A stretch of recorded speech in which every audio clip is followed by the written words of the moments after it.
for attending online. I just hope you can hear me, right? Yeah, great. Yes, sir. Yeah. Yes, sir.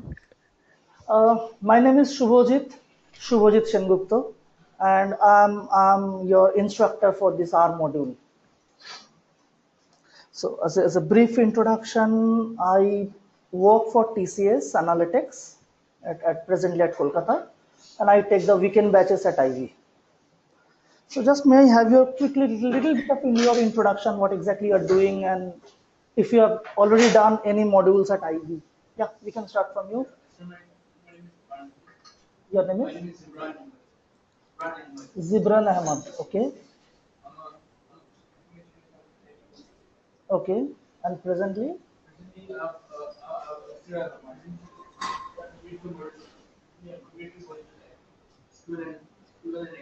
are you working somewhere?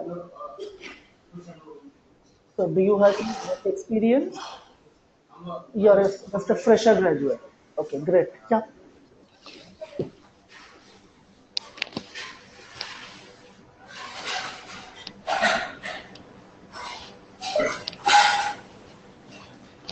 Then presently, are you doing anything?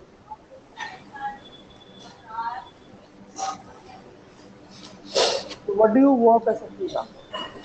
Primarily, I worked on semantic technologies, like Azure databases Okay. and some machine learning work. Machine learning? What A sort of little bit machine of machine learning? learning. It's like developing an algorithm for make-based algorithm, like you can make-based in Java. Okay. Make a tool in it. So this is more project. But So you want currently, I'm to not doing it. so you want to shift to analytics. No, actually, in Infosys also, I primarily work with the data analytics team of Infosys. So there I work as senior system engineer. So I was did not a you researcher do there. did you do anything statistical analysis over there?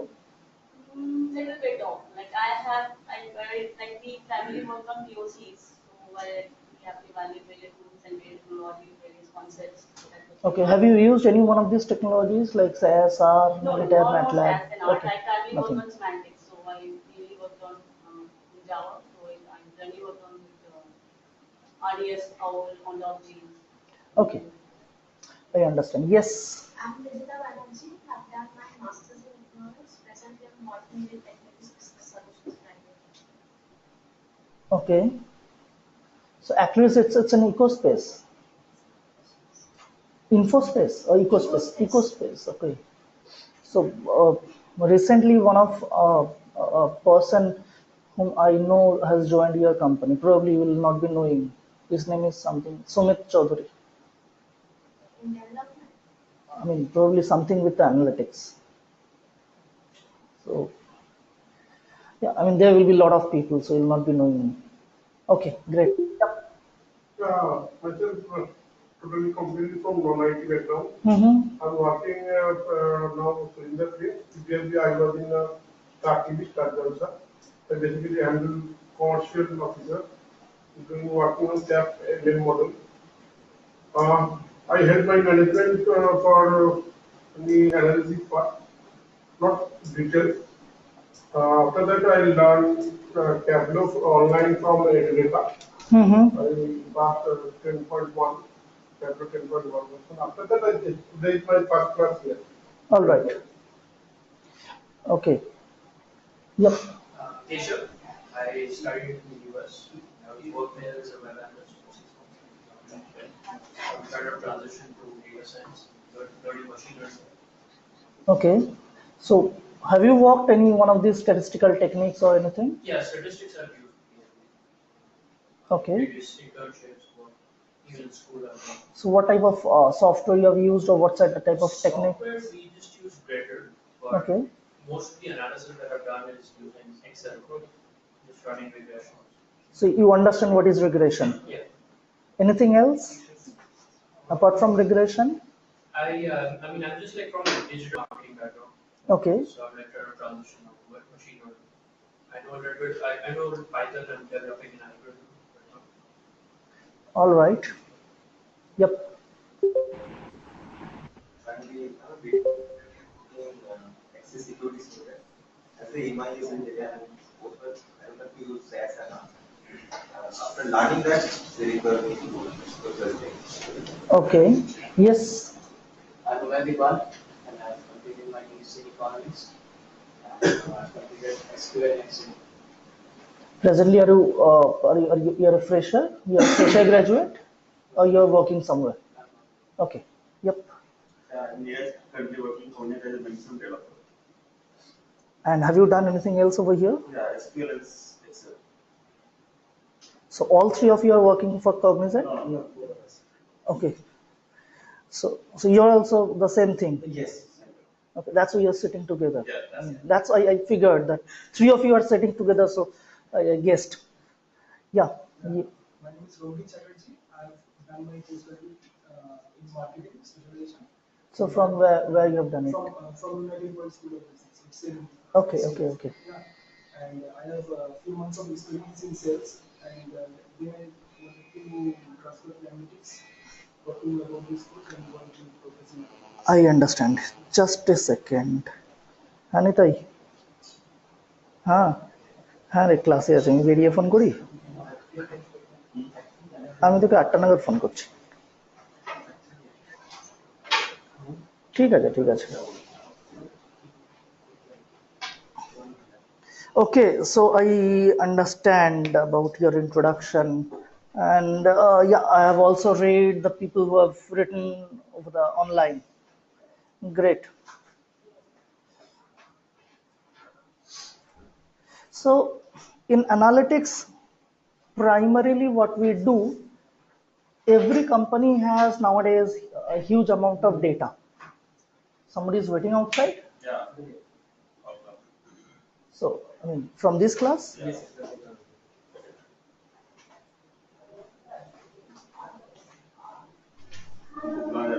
Yeah, please come.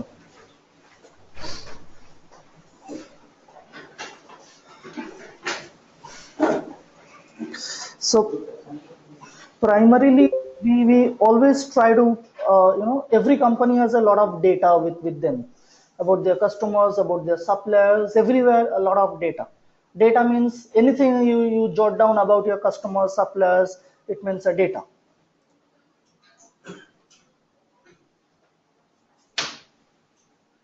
Yeah, okay, Shanthan.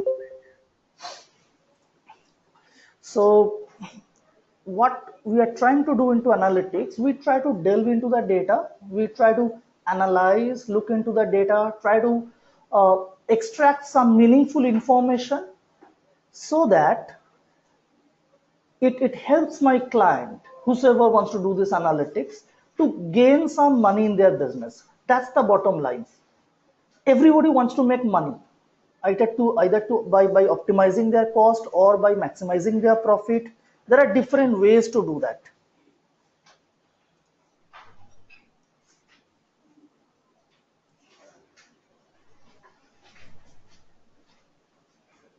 Okay, Juhi, that's great.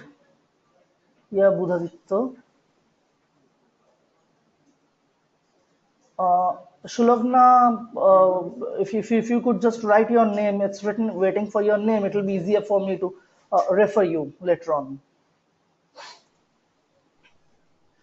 All right, so every time we are trying to get into that data, try to figure out some meaningful insights. How we try to do that, we'll tackle these questions later on. But whatever we do, mainly we use statistics and statistical techniques. And certainly we are not going to do it on a piece of pen and paper. Of course, we can do that, but not always we do that because it takes a lot of time. That's why there are different softwares which are available in the market. Some of them are licensed, that means you have to pay money to buy it, and some of them are free. Some softwares like Minitab, MATLAB, SPSS, okay, Python could be one of the softwares, R, SAS. Now, the softwares which are getting used in the industry are either SAS or R. SAS is a much older software. Probably still today it is the market leader. But there are a couple of problems with SAS. Primarily, the first and foremost problem is the cost.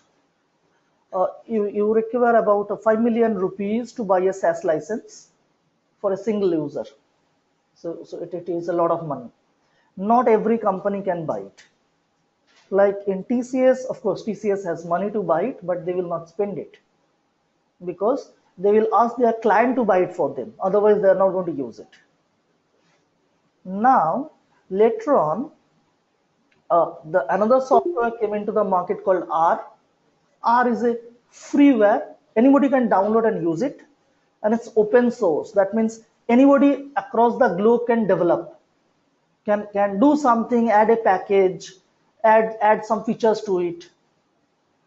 Now, about few years ago as well, R was not so very accepted because people who are using SAS, they would never like to go into R. You can include myself as well. I was a user of SAS. I learned SAS first. So when I came to know, when my manager started pushing me to use R, I was dead against it. Why should I learn it? I already know SAS. And it takes a lot of time and energy and effort to learn some programming language. Okay, I was always advocating for SAS. But today the irony is I am taking the classes for R. So I was forced to learn R. I was forced to, and I was plunged into a project where they required R. Okay, that's how I learned R. I learned it all by looking at the internet. That's it. But nowadays, a lot of companies, including Accenture, Mu Sigma, TCS, they have started using R because it's free. And everybody likes this concept, free, especially TCS. You tell them anything for free, they are going to love it. Okay, anything which involves cost requires a hell lot of approvals. And suddenly for SAS, forget about it. 5 million, you just forget about it. Unless and until you have a very generous client who is going to pay, no, I am going to pay it for you. Definitely you can forget about it. Okay, that's how R has become popular nowadays. Now almost I'll say R is moving parallelly. Now the people who are using earlier, since earlier SAS, they are still using it, some of them, but people who have started new, they all are using R. And Python, I can foresee in the coming years, Python will also be into the league. But still today, for analytics, for statistical analysis, R is a better recognized software than Python. Python is open source. Python is also open source, yes. So machine learning, Python is widely known. I'll say these are mostly the influence of advertisements which has propelled you to take this decision. Machine learning is a technique where the machine goes to the data and tries to find out a pattern. It has nothing to do with SAS and Python or R. Okay, this is a particular technique, a statistical technique, and any software can do it. Even R can do it. R has extensive machine learning capabilities. Okay, for anything which is statistical, R can do it better.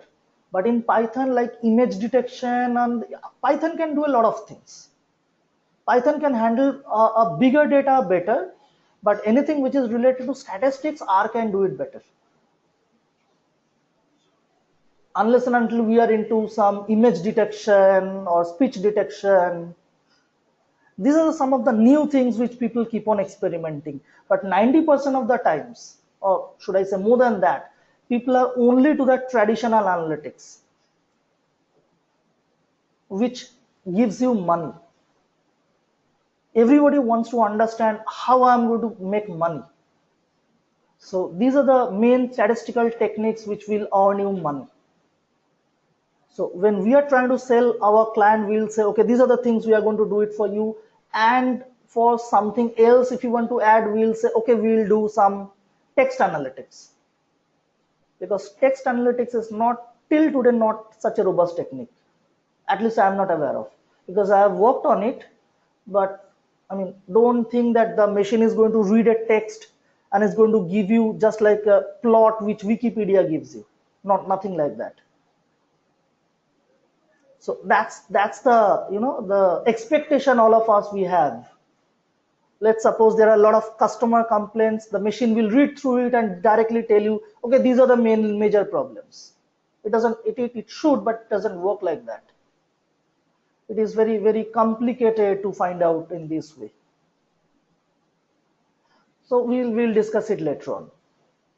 So Basically, after the analysis, you have to report something, right? no, we are not going to report. We are going to forecast, or you are going to predict what's going to happen next. Reporting means whatever has already happened, and in analytics you are going to say what is going to happen. Not only that, what you should do about it, so that in the future you are going to earn maximum amount of money. And you got to be pinpoint. You are going to tell me, if I am the client, at exactly what I should do. You should not use any vague statement like optimize your cost. If I am the client, I'll ask you, what do you mean by optimize? Am I supposed to do it? Then why should I pay money to you? You are the analyst. You are going to tell me exactly what I should do. Increase my price, decrease my price, by how much? Where should I do my advertisement? Pinpoint. Otherwise you are of no use to me. I do not want to know preaching. Okay, that's what most of the times happens in the MBA classes. Unfortunately, I'm also an MBA. I mean, they will always preach strategic marketing, paradigm shift. It doesn't happen in the analytics. It has to be pinpoint. Otherwise, it makes no sense. It has to be pinpoint. It has to be a proven one. I'll follow your footsteps, whatever you're going to ask me to do, and I should make money. Can we use it to analyze stock market? US, yes, you can, but I will advise you to refrain from doing it, because in stock market, not everything goes by the normal external factors. It also has a lot of sentiments involved in it. If you're talking about intraday trade, if you're talking about long-term deliveries, then it's okay. But for long-term deliveries, you analyze a health of a company in a financial manner. You try to adjust, you try to understand what is the triple bottom line, what is their information ratio, okay? What is their different ratios to analyze their balance sheet. These are different types of things, nothing statistical. But in short term, if you try to do that, it will give you some result, but these things are not very reliable. Try to understand, whenever you say something to your client, they are going to spend millions of dollars on it. There is a lot of risk involved in it. So we need to understand that. They stand a risk of losing a lot of money. So unless and until you are 100% sure about it, so we should not say that. Okay. Now, just by discussing everything, all I am trying to say is, so we understand SAS and R, these are the most two sought after softwares which are getting used in the market. So we are going to learn R. In the first three classes, we are going to only see what is R, how the software looks like, how to use it. In R, it doesn't work like an Excel sheet. Everything you try to do, you need to write a code. Even you try to do 1 + 1, you need to write a code. So we'll understand how to write a code in R. Okay, how we can do any types of data manipulation in R. For the first three classes, we'll only understand that. And after that, we'll try to understand what are statistics. So even if some of you are from statistical background, still I understand some of you are not from statistical background. So I'll again start from the scratch. So what is statistics? How we can use statistics to do some inference? Basically, what does it tell me? Okay, about statistics, and then we'll use some statistical techniques to solve some business problems. I have a business problem. How do I use statistics and statistical models to solve it, to answer my business questions? Okay, everything will be do it in R. That's why we need to learn R, the basic syntaxes, how it is used for the first three classes. Okay. Yeah, what is the question? Is there a prerequisite to have knowledge of stat for learning R? Same question. Yep, the prerequisite is you just need to be present in the class. That's it. I do not think there is any other prerequisite. That's it. Please try to attend the classes. Do not miss the classes because these all are interlinked. If some of you are getting scared of statistics, let me tell you my background. I am a commerce graduate by my education. Thereafter, I had joined an MBA, specialization in marketing, because everybody said marketing is a very booming one. So I joined that. I did not have any technical background whatsoever. I'm not an engineer. I've never done any programming language in my entire life. And I was actually into sales for the first 4 years. I'm a salesman. I was in a hardcore sales. I have sold a lot of things in my life. I have sold banking products, insurance products, education, granite, BPO services. So I left that because they required me to stay up all night. So I quit that after a couple of days of turning up. So I thought I can stay up. Usually earlier I used to do a Yahoo chat for the entire night, but in the work, after 10 o'clock, I couldn't keep my eyes open. So I felt so sleepy, so I quit. So actually I was a salesman, and then there was a paradigm shift in my career because I was getting bored. There was a call of my conscience that I was telling lies to everyone while I was selling. So I should do some redemption, and that's why I applied for this one, and now I'm into analytics. And the irony is today I'm teaching analytics. So I was also invited to IIT Kharagpur and a couple of corporates, HSBC, Genpact, and I have also taught them. Okay, so there's nothing to be afraid of. About 6 years. Yes.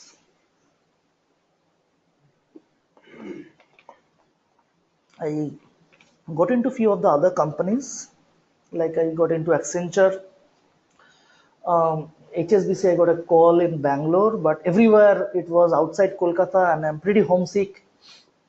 And earlier I was in Gujarat for a couple of years, but that was end of it. I didn't like it. I was in TCS there because I cannot stay without non-veg. So I decided to come back. So that's how I am. So with veg food, I mean, it's difficult for me to survive. So for analytics, we don't need to leave Kolkata and go to other places. If you wish, you can leave. I mean, otherwise, there are openings in Calcutta as well. Now, I cannot guarantee you that everybody is going to get a job in Calcutta. Some of you might, and some of you might not. I mean, this is a difficult question to be answered, but all I can say that definitely you are going to get a job, and what you can do, I mean, like what I did. Somehow I just try to survive with vegetarian food, and later on you can come back. You can Someone who doesn't have an option to leave Kolkata. So see there are opportunities, and that's what I'm saying. TCS is there, HSBC is there, Wipro is there. Okay, there are a couple of smaller companies are also there. There are opportunities, but the thing is, it also requires some luck. Luck means opportunity, the marriage of opportunity and your preparation. So somehow probably you get an opportunity, you get an interview call, and on that day somehow you couldn't manage to make it up, or somehow you could actually manage to make it up. Okay, now if somebody gets an opportunity outside, let's say in Mumbai, and he doesn't have an opportunity in Kolkata, then I think it will be, I mean, difficult to resist your temptation not to take that job. Think about it. I don't have that option. No, certainly. Then what probably you have to do? You have to wait for some more time. So today you're getting the job. You take a risk. I'll reject the offer. Probably I'll try for maybe some another 3-4 months or maybe 6 months. Okay, that's a risk you are going to take. Or else you can take up the job. You can go outside. You can stay there for 1 year, 1.5 years. Then you will be experienced. Then you will be in more demand. Then you can come back. Certainly, we all know that being a fresher, there will be some initial hindrance. Certainly. Okay, there will be some companies who will say, okay, no, we do not want anyone apart from an experienced one. But the fact remains, you do not have so many experienced people. And if you have an experienced people, they will be asking for a lot of money. They will not go. It's all about demand and supply. If you do not have abundant supply of analysts, then what do? They have to settle down with a person who do not have an experience, but certainly he should have a sufficient knowledge. At that front, they cannot compromise. All right. So there are opportunities, and it is growing, because we keep listening in all our conference meetings that they are trying to now just ramp up the team of Kolkata, TCS Kolkata. Presently we are about 150 people or 140 people, but they are going to ramp it up. But end of the day, you should have proper knowledge. That is the key. Any company, I mean, even if you go to Bangalore, where there are a lot of opportunities, probably, I mean, that's what we keep hearing. They're not going to hire you if you do not have sufficient knowledge. Competitions will also be fierce over there. There we will be competing with the experienced people. So knowledge is the key. This is a knowledge-based industry. That's why, if you have experience, nobody can replace you overnight. When I was in sales, I knew that anybody can replace me overnight. I mean, I do not know anything which cannot be replicated by someone else. So what I do, I just go to a client and say, why don't you buy it? Our product is the best, with the hope that this guy doesn't understand these products. If he understands, then I'm finished. Okay, and that's how insurance is sold. You ask one people, he will reject. You ask 10 people, one people might be interested. Out of 10 interested people, one people will buy. So out of 100 people, 1 or 2 people will buy. If you want to sell 10 insurance, you can calculate how many people you need to go and accost, talk to. That's how it works. So I didn't like it. So be it rain or be it sun, you have to go out. Okay. So that was my first intention when I tried to shift into analytics. At least I'll not have to go out. I thought so. So definitely I'm not going out and say, okay, do you like to buy analytics? Nothing like that. I can stay in office. Okay, so we'll understand how R works. Which is the best city for job as analyst? I'm having an emergency, had to leave. Please send me the materials. Joydeep, you have put me into a difficult situation. I cannot mail you the materials without knowing your email ID. So I am not a mind reader, I am an analyst. So let's hope you can just come back tomorrow and share me with your email ID. Yeah, Ram, which city is the best means it is difficult to say the best, but if you say number of opportunities, certainly Bangalore and Gurgaon, Delhi NCR, they are having more opportunities. That's it. They are having more opportunities. Not every company will be a CMM level 5, but still there will be more companies.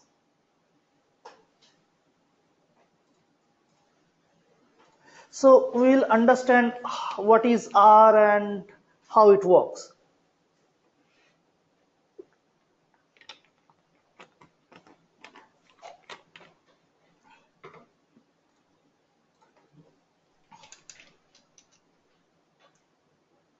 So to work with R, first we need to understand how to download R.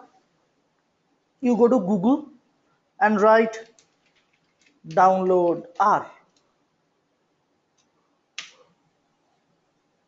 Okay. After getting knowledge in R, can we apply for interviews? Yes, you are supposed to do that, Guruditya. I mean, definitely you should apply for interviews. Why not? I mean, otherwise it doesn't make any sense to learn R. So it's not a Yeah, sure. Actually, sir, I have seen that there is a demand in banking sector regarding R and SAS. Mhm. So if anybody do not have any financial knowledge, or so how he can cope up with that industry?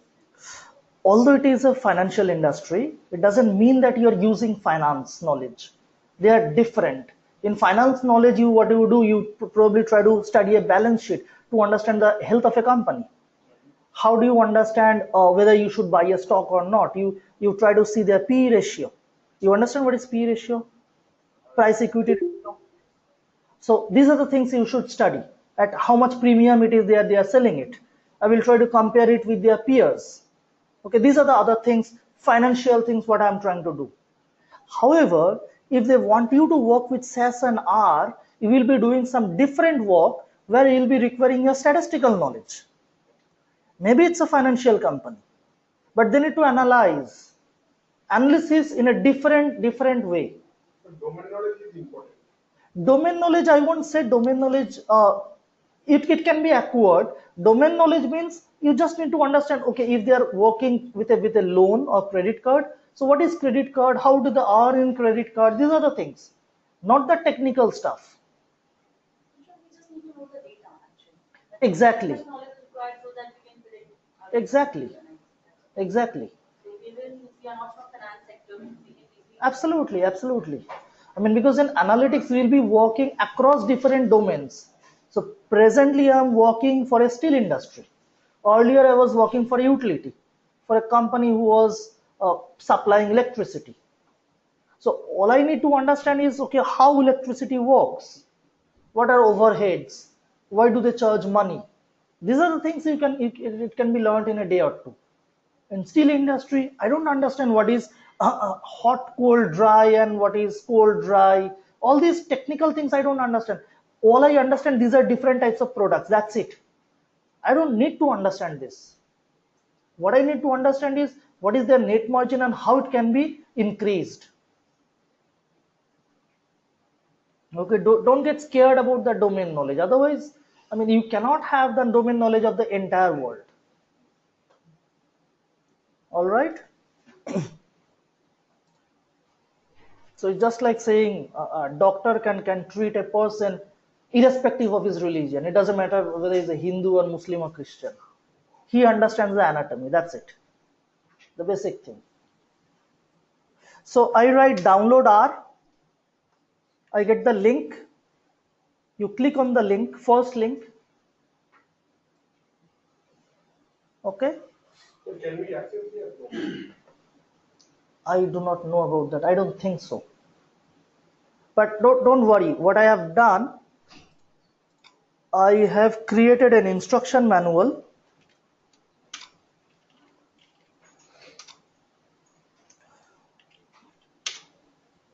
You can simply just follow it. Understand it now. Okay. I'll be sending this to you.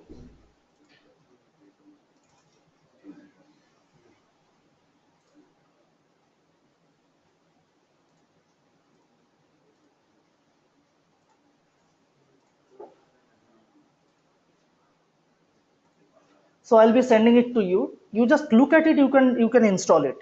It's nothing complicated. Okay, click on the first link. Download R 3.3.3 for Windows. If you click on it, an exe file will automatically be downloaded on your local drive. Okay, then just double click on it and keep on clicking on the next button.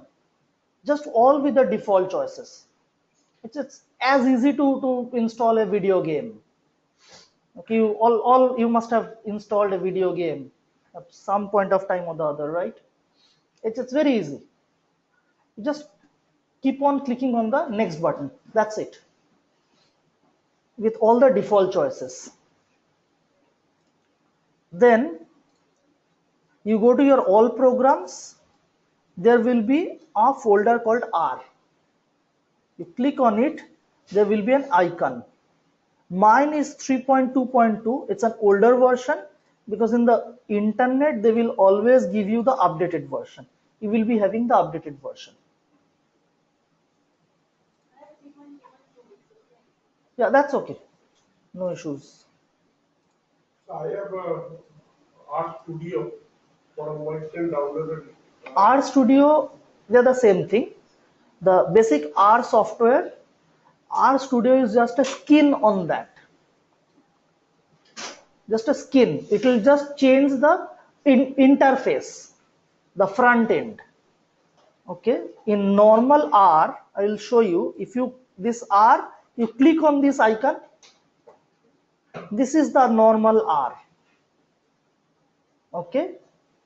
It's not a great site, but then it's not a video game. You just you have this base software, and if I on the top of that, if I install R Studio, it will just change the interface, and instead of this one window, it will give me 4 smaller windows. I prefer to work on this normal base R, because since I'm growing old, due to my weak eyesight, it becomes easier for me to look at it rather than 4 smaller windows. Okay, it's all due to my increasing age. So I prefer to do that. Both are same. Both are exactly same. So And if you do not, if you do not have this software, your R Studio will not work. This is the background, and that's a, you can say, on a skin on it. It won't be more convenient to do coding on R Studio because it has intelligence. So we have that. I mean, that's what I said, because I feel more comfortable over here because it has a larger window, so it is easier for me to look at. But you guys are all young, so you can use R Studio as well. I do not have any issues. It will give you exactly the same result. The same way to download Art Studio. Download Exactly. But you might not even do that. I mean, even if you are also comfortable like me with this one, you might not even have R Studio. It will not give you any extra benefit. Which is more user friendly, RAM, I will say, because since my judgment will be partial, I will say this one is more user friendly since I am using it. But R Studio does give you certain advantages, like if you are trying to write some function, if you start writing it, it will show you the suggestions. I do not require that because at least I can remember what are the things I need to write. So I do not require the suggestions. Else you can use either way. For better learning, it's better to use R Console instead of R Studio. Yeah, you can use Better that. if you use Console without any help. Well, it's almost same thing, so it doesn't make any difference. So I'm okay if you use either of the softwares. Okay, this is the normal software. Let me just increase the font so that you can look at it. You do not have to replicate it.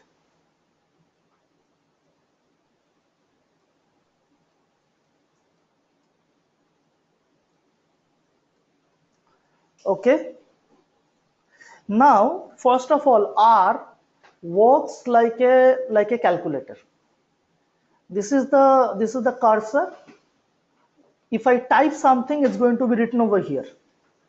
If I type something like 1 plus 1 and press enter, it gives me the result. See, it works. 1 plus 1, 2.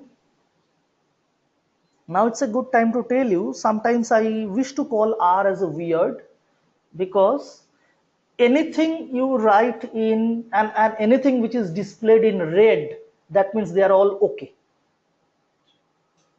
Okay, they are always okay. You never have to worry about anything which is displayed in red. Blue, sometimes okay, sometimes not okay.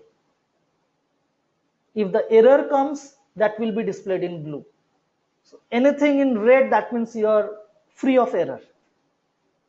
So opposite, yes. So always we should say in our mind that give me red.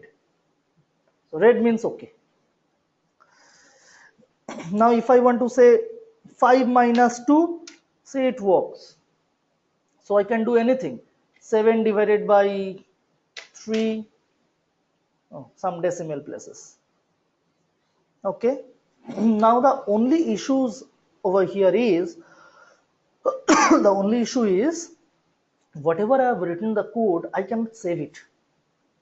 If I want to go back to one of my previous code, I can press the up arrow and go back to my previous codes. But if I have written about hundreds lines of codes, it will be rather irritating for me to navigate through these codes like this. And moreover, I cannot save it for future use. If I close this window, everything will be gone. I cannot save it. So in order to overcome this problem, what we do, we click on the file, click on new script. Just a notepad like structure comes to me. So I can resize it. Here I can write the same code. 1 plus 1, hit enter, nothing happens. 2 minus 1, nothing happens. 8 divided by 2 or 9 into 7, nothing happens. Okay. So now if I want to execute these codes by pressing enter, nothing happens. What I can do, I can use the arrow keys to navigate these cursors anywhere, or I can even use the mouse. If I wish to execute the first line of code, I can press Ctrl R and the result will be displayed over here in this window.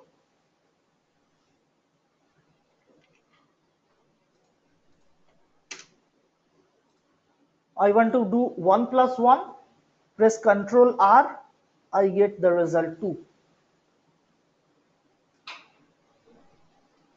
Right? 2 minus 1, and here when I press Ctrl R, see automatically the cursor comes down to the next line.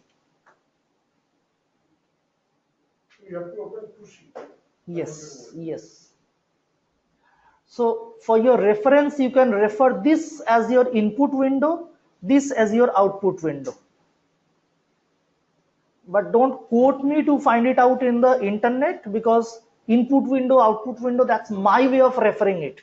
You're never going to get it in the internet. Sir, why there is bracket 1 bracket? Bracket 1, this is the first line of the result. Had there been more lines of result, there would have been 1, 2, 3, 4. This is just the index, nothing else. So why are you using a separate window to provide the input? Why are we using a separate window to provide the input?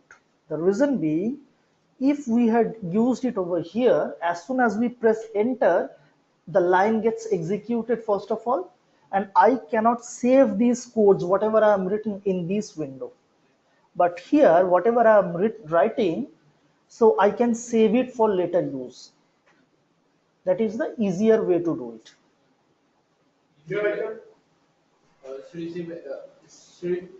say by pressing control press S? No, by pressing Ctrl R, it gets executed. Let's suppose I have written these 4 lines of codes. I want to save it for later use. I press Ctrl A, Ctrl C, and I will write a notepad, and I'll save it for later use. And if I want to again use it, Ctrl C, I will paste it over here. It is easier to use. So we can't save the results either. No, Shantanu, you can save the result, but later on, if you just run these codes, you are going to get the same results. And if you wish to save any result, you can just, select it with a mouse and press Ctrl C and just paste it somewhere. Can we run multiple lines of codes at a time? Yes, Juhi, you can do that. Yes, you're saying something? I'm saying that we can save the same file instead of copy pasting. We can save the same file. Which one? This one? Untitled R editor. Yeah, I can also save it as save as, but then it will be a R file. You got to have R installed in order to open it. I find it more convenient to put it in a notepad. Either way you can do it. Just I have to press copy paste. So you want to modify that data, second sheet. This one? It comes. This one? You want to modify which data? Suppose 1 plus 4. 1 plus 4. Yes, if you want to modify, everything can be done from in this sheet. I will show you how to do that. Okay. Budhaditya is asking, so if you want the results in future, do we need to do it again? Yes, Budhaditya, you have to do it again. If you close it, then everything will be gone. You have to run it once again. So for multiple line of code, we have to select the entire set and then control R. Yes. Now, had it been something like this, 1 plus 1 plus 2 minus 1, okay, it's going to certainly use the Bodmas rule to figure it out. So I know the answer is 3. So if I just... Now I could not see the previous one. You already deleted. No, I deleted that, but otherwise you could have kept it as well. Okay, it's up to you. So if you want to keep it both,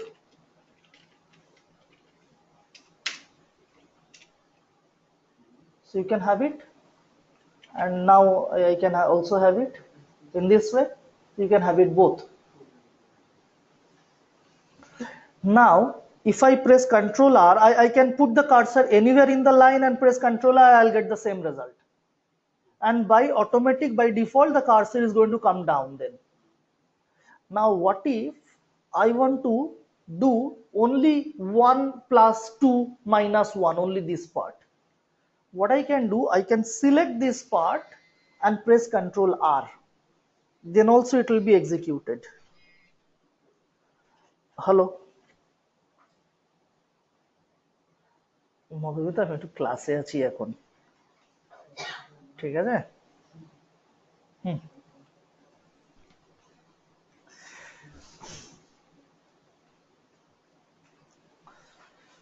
So one of my student, she keeps calling me. She now even called me when I'm in the class.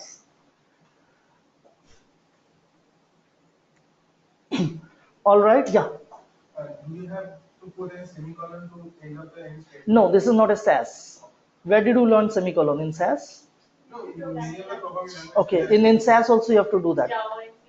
Okay, but this is not Java, this is not SAS. You do not have to do that. So I can use only a portion of the line and press Ctrl R, still they are going to be executed. You understand this part? Any question up to this part? Anything which you have not understood?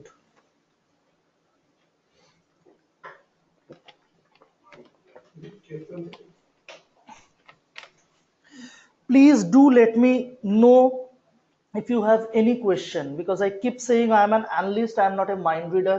I wouldn't be knowing that if you have any question. Okay, don't get scared, don't get shy of asking questions. This is the best time to ask questions. Nobody is going to judge you, and no question is a silly question. It cannot be. I can tell you from my experience, when I was learning SAS, in some of the training sessions in TCS as well, so initially I did not understand anything, because since I am not from statistical background, when the instructor used to say, do you have any question? So I used to think the entire stuff is a question to me. I did not understand anything, but I was too shy to ask any question, just feeling that probably I am the only idiot who is not understanding and rest of the people are understanding it. So it doesn't help. So please do ask questions. That's for your own benefit. What if I want to run 2 lines of code as a single line? If there is 2 lines of code as single line. So what do? You just put it in the next line. Okay. You do not have to select it. Press Ctrl R. R did not give you the result. R is a clever software. R understands you have not completed the line since there was a plus sign. So you are about to say something else. Then again you press Ctrl R. Then you get the result. what if there are 10 group lines? So every time I have to press 10 times, I have to press control R. Either you press 10 times or you select them and press Ctrl R once. That's it. So if there is any break in the line like that, there is a blank line. So will it stop executing or when it gets a blank line? Something like this. Yeah. Let's try. No, R understands that as well. Okay. Yeah. Any other Tell me thing? why we use two separate sheets? Why we use two separate sheets? The reason being, if I try to write all these things over here, it will be difficult for me to save it. First time. No, every time. Okay. It will be difficult for me to save it because as soon as I am pressing enter, okay, the entire line gets executed. It might be the case I would like to write a lot of codes and then I want to execute it. Or maybe it might be the case whatever I am writing here, I would like to save it for my future use. Here I cannot do that. So always open two sheets. It is better to, I mean, And second sheet we can save. yeah, it will be easier for you to work like that. It will be easier for you to work. Otherwise, if you want to use this sheet, you can do that. But it will be easier for you to if you work with both the sheets. Okay, just like saying you can use your one hand to do every work, but it's easier for you to do everything with using your both the hands. That's it. All right. So now, and just in case if you like a very clean sheet, if you want to remove everything, all this, whatever I have written, press Ctrl L, everything will be deleted. Ctrl L. Okay, just in case if you want a clean sheet. I mean, sheet means you are referring to the output. Yeah, output window. I mean, if you are a person who likes a very clean sort of screen, After selecting, right? you do not have to select, just press Ctrl R. Control S. Okay, there are some Second sheet people. will not be deleted. Like the second sheet on control L. No, I mean that's your code. If you delete that, then what you are going to execute? Okay. Now we have understood this much, how to use it. I can use a portion of the line. Now comes, if I want to, okay, one more thing. How many of you have never worked with an Excel sheet? Anybody? Never worked with an Excel sheet? Yeah, no one, right? Everybody has worked with an Excel sheet. Don't get scared. I'm not going to ask you any questions on Excel. Just the thing is, you are familiar with Excel, right? Yep. In Excel, whenever we get to see a data, how do you see? Maybe some name, A, B, C, maybe age, and gender, male, female, something like this. This is how you have it. You get to see it, right? Whenever you get to see a data in Excel, this is how you get it, isn't it? So we all are accustomed to see a data something like this. But however, in R, whenever we are going to see a data, it will not be something like this, but it will be something like this in silos. One set of numbers, like age, one set of numbers, and they will be not vertical but horizontal, something like this. What I mean to say is, let's suppose I have 1 and I want to save it 1 into a variable called A. Here this is one column, right? Name is age. Into age I have 3 numbers. So I can say age is a variable or age is a column, whatever. Similarly, what if I say age has only one number as 1, or I call it as only A? So here I can write A equals to 1. That means I am inserting the number 1 into A. A becomes a variable. I won't use the word column because this is not a column. And press Ctrl R. So it has given me in red. So that means I do not have any error. Now if I want to see what is there in A, I can either I can highlight A and press Ctrl R. I can execute the portion of the line, or I can write separately A, whichever way I am comfortable. I press Ctrl R. See, it is showing that A has only one number as 1. A becomes a variable. All right. Sir, why we are selecting only A and not A equal to 1? No, first I have already executed A equals to 1. All right. Now I want to see what is there in A. If I want to see what is there in A, then I have to write A and press Ctrl R. It will show me as 1. But since I am a lazy person, I did not wish to again write A. So what I did, I just selected A after executing this line first. Selecting A and press Ctrl R, it will show me, okay, A has only one value as 1. What is 1 under subtraction? That is the index. That is the first line of result. Had there been 1, 2, 3, 4 up to 100 or up to 1000, all the 1000 values wouldn't have been fitted into this window. Then it would have showed me in a separate line. This is a line. Yeah, line number 1. You can ignore this part. This is not the working purpose. No. All right. We don't have to write any special command to display our result. Just like A. Just A. Yeah. Can we execute it the other way, like 1 equals to A? We have done it A equals to 1. We have stored 1 in A. 1 equals to 1 equals to A cannot be done because 1 is a number. I have never experimented. No, because 1 is a number. 1 is not a variable name. So it cannot be used as a variable. A underscore 1 might work. Yeah, that will work. Okay, like A1 equals to 1. Certainly it's going to work.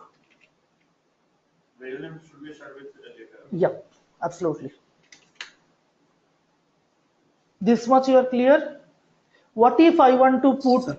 Yeah, tell me. Sir, if we want to change the value of A, You want to then change what? the variable A? So you want to If we want to change the value of A, you want like A is equal to 2. A is equal to 2, then write 2. Now A will be overwritten by the latest code. Okay. Okay. Yes. You want to store, let's say 1, 2, 3. Yes. I write 1 colon 3. I'll get 1, 2, 3.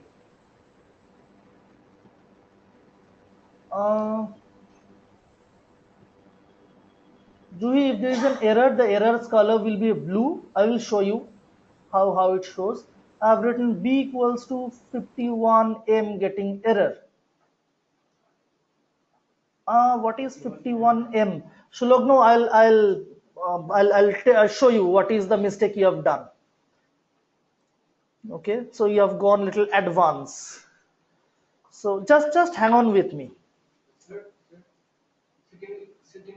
certainly also store arbitrary values in Yeah, I'm just coming to it. Just at least give me some time to go through it. Okay. So understand, I'm an old man, so probably I'll not be as fast as you are. So we understand by how do I store one value, how do I store consecutive numbers. 1, 2, 3, 1, 2, 3, 1, 2, 5, 1, 2, 7, 1, 2, 10, whatever. Now it's a good time to tell you that in R, I showed you equals to works, right? But we don't use this sign equals to. So whosoever writes the code of R, they never uses equals to, they never use equals to. So I also don't use equals to. So what I use instead is this arrow sign. just like saying you're inserting 1, 2, 3 into A. Same like equals to. So this is assignment operator.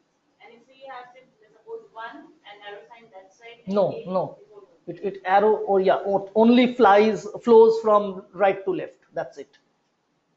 So remember how to read Urdu.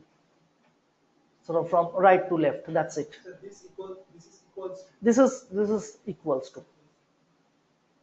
And in right hand side of value has been assigned to the left. Yes, yes. I don't think use equals to. It's easier to know that there is zero syllable and Yeah, I mean, whosoever writes the code of R, they do that, so we also do that. So that's why I say R is a little weird. Will just a second. Will there be a problem? We accidentally use equals to. No, there will not be a problem. Will not be a problem, but it'll look little odd while you are writing R codes. just a convention. Pardon? You can say it's a convention. It's a convention. I mean, that's how everybody does it.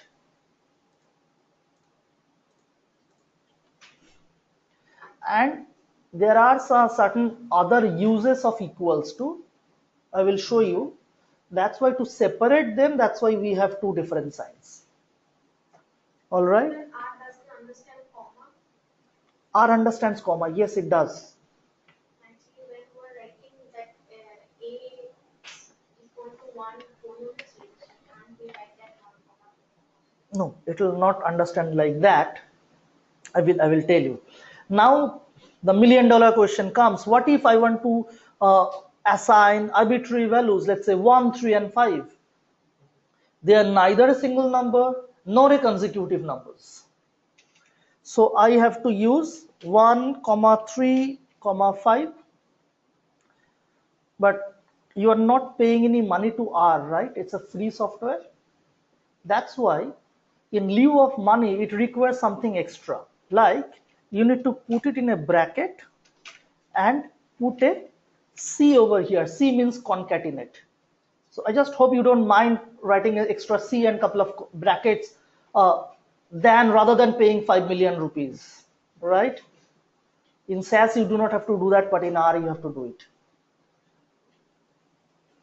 C means concatenate. You are concatenating 1, 3 and 5, and then you are putting them into A. Now A has 1, 3 and 5.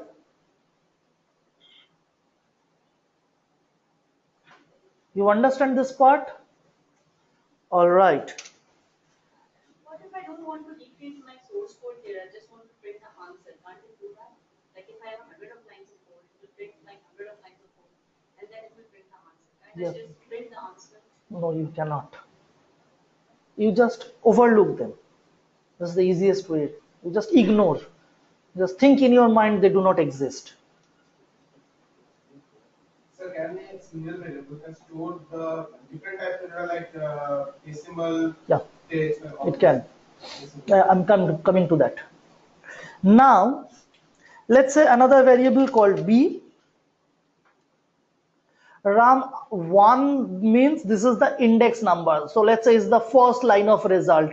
You can safely ignore that. This is the first line of result. If there are multiple lines of result, then it will be 1, 2, 3, 4, 5. Just the index number. That's it. Now, what if I want to keep some names into it? Okay. I want to insert a value, maybe a name, my own name, Shubhajit. Okay. When I am writing alphabets, I cannot write it in this way, but I have to put an inverted comma. Within quotes, I have to write it. Then it's going to understand.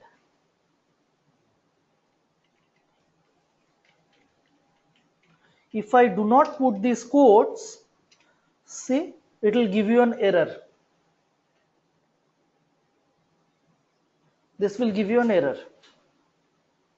And the errors are always in blue.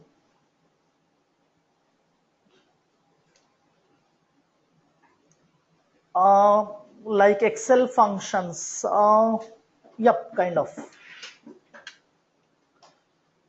Now, Again, if I want to insert multiple names, then how to do that? Comma.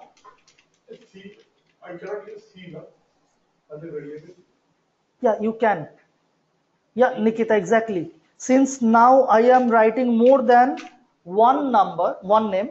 So I put the variable name is C, then my name, the result of the function primitive. You put, just tell me what did you write? C, C, then then this sign, my then name. Suppose it is C. your name is Ayan, right? Something like this. Yes. But it did not give me any error. Then C. You can use keywords. C. Yeah, it is. I mean, where do I get the error? So we can use keywords as variables also.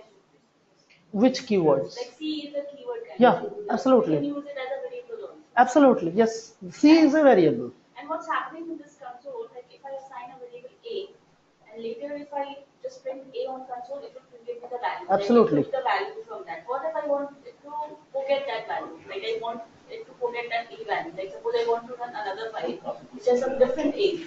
So if I want it to If you write the next A, it's going to override the previous one. Yeah, but suppose in that file, like I just wanted to forget that I have given it a value for A. I have to close it and reopen it, No. or I can do something. No. Give it some command. Let's suppose you have a variable A. Okay, you want R to forget it. R understands telepathy, okay? You just want it, R will do it. Now later on you want to create another variable A with some different values. You just do it. The previous one will be overwritten by this one. There is a way to delete the variable as well, but no need to do that now, as of now. So if I close the window, if I close the console, then automatically it will forget Yeah, all the values. absolutely, yes. It won't save it. No. Should the variable C case sensitive? Yes, it is case sensitive. What happens if by mistake, suppose I assign some value to the keyword, but later I realize why. Just change it and just execute it Yeah, once so again. now I don't want R to consider it as some variable. Let's suppose here I have written Ayan. Now I understand I have made a mistake. It should have been Ayan. Your full name is Ayan Ganguly, right? So I want it to be Ayan Ganguly. Not like that. No, actually, C is a keyword, okay. C is a keyword, that means probably C has Shubhajit and Joyita, something like this. And you, by a mistake, again used it as Ayan. And now you want it to forget Ayan so that it has Shubhajit and Joyita again. Then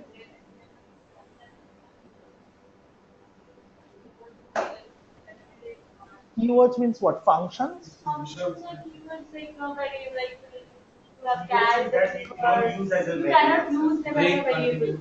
You cannot use them as a variable. All right. So the name of some inbuilt functions you are. Right, but Okay. functions or something like int is a Okay. variable. So for that type of things, R will never allow you to use it. That will give you an error. Does that like so there's a loop before it can't use it as a variable. So it will never allow you to use that a variable. You will not be able to do that. There is a constraint.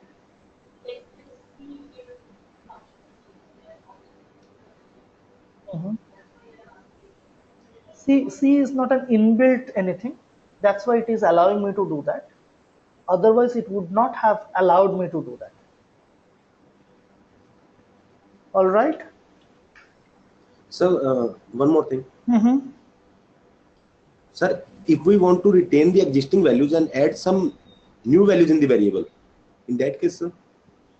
If you want to retain the previous values and if you want to add something else, like in A, Yes. I have 1, 3, and 5. I want to Yes. I want to add maybe 6 into it. So I Yes. can write Sir. A is equals to A comma Okay. 6. Okay, sir. You'll have 1, 2, 3, 1, 3, 5, and 6. But you are not going to use it. I am just showing it you as a concept. But if you are hardly going to use it, because you are never going to create the data by yourself. It will be given to you. All right. Now, whenever I am writing this, it has certain properties. Like A, in A I have some numbers, right? How do I see these? What is the property of A? It has numbers, right? I can see that by writing class A. It shows me the property is numeric. At any given point of time, one variable can hold one type of variables. It is numeric. Only the second bracket. It's the first bracket.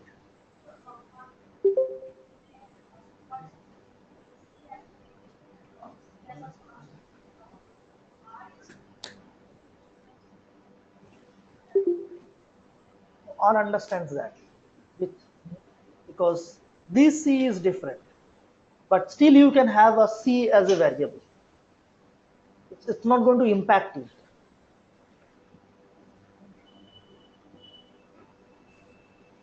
Budhaditya, you didn't get the last part. Okay, I'll tell you. These, yeah. But here if I am giving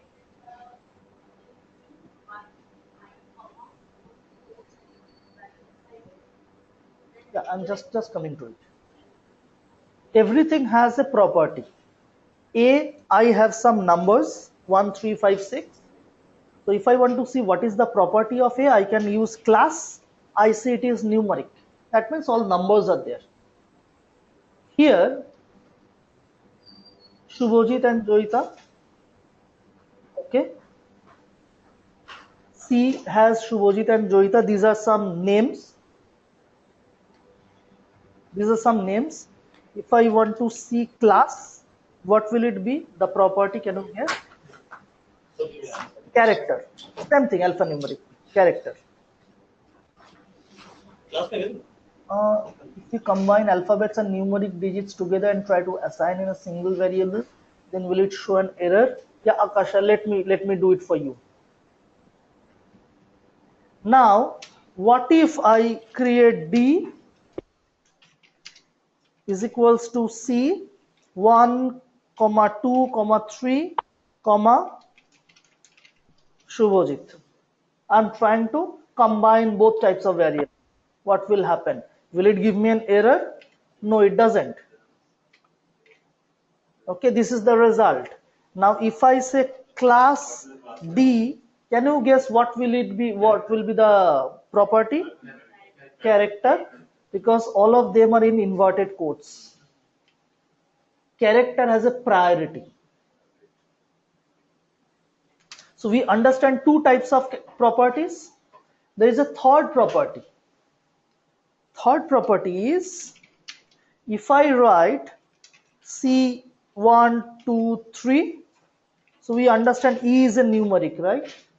However, there is another property called factor. If I write factor, so it will just like numeric values 1, 2, 3.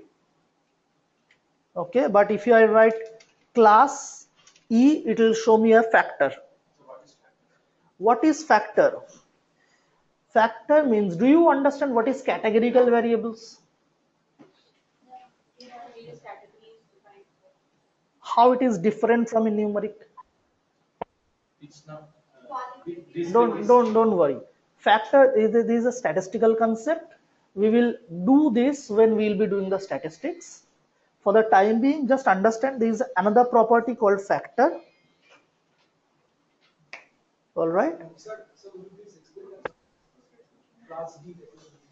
Class means I have a variable A which has 1, 2, 3 numbers in it. Every variable has a property. The property means, property tells me what type of values does it hold. Is it numbers? Is it alphabets? Some alphabet means character. Okay, or it could be factor. Factor is a different type of property. Rashid is asking, what is the use of factor? Use of factor is to save your life. We'll understand it later on, how it saves your life. Actually, it does save your life. Okay, we'll understand it later on when we'll be doing the statistics. I do not wish to get into the statistical part right now. We'll understand it. I'll explain it. Don't worry. Okay. So with the class, we can understand what is the characteristics of that variable. Property or characteristics.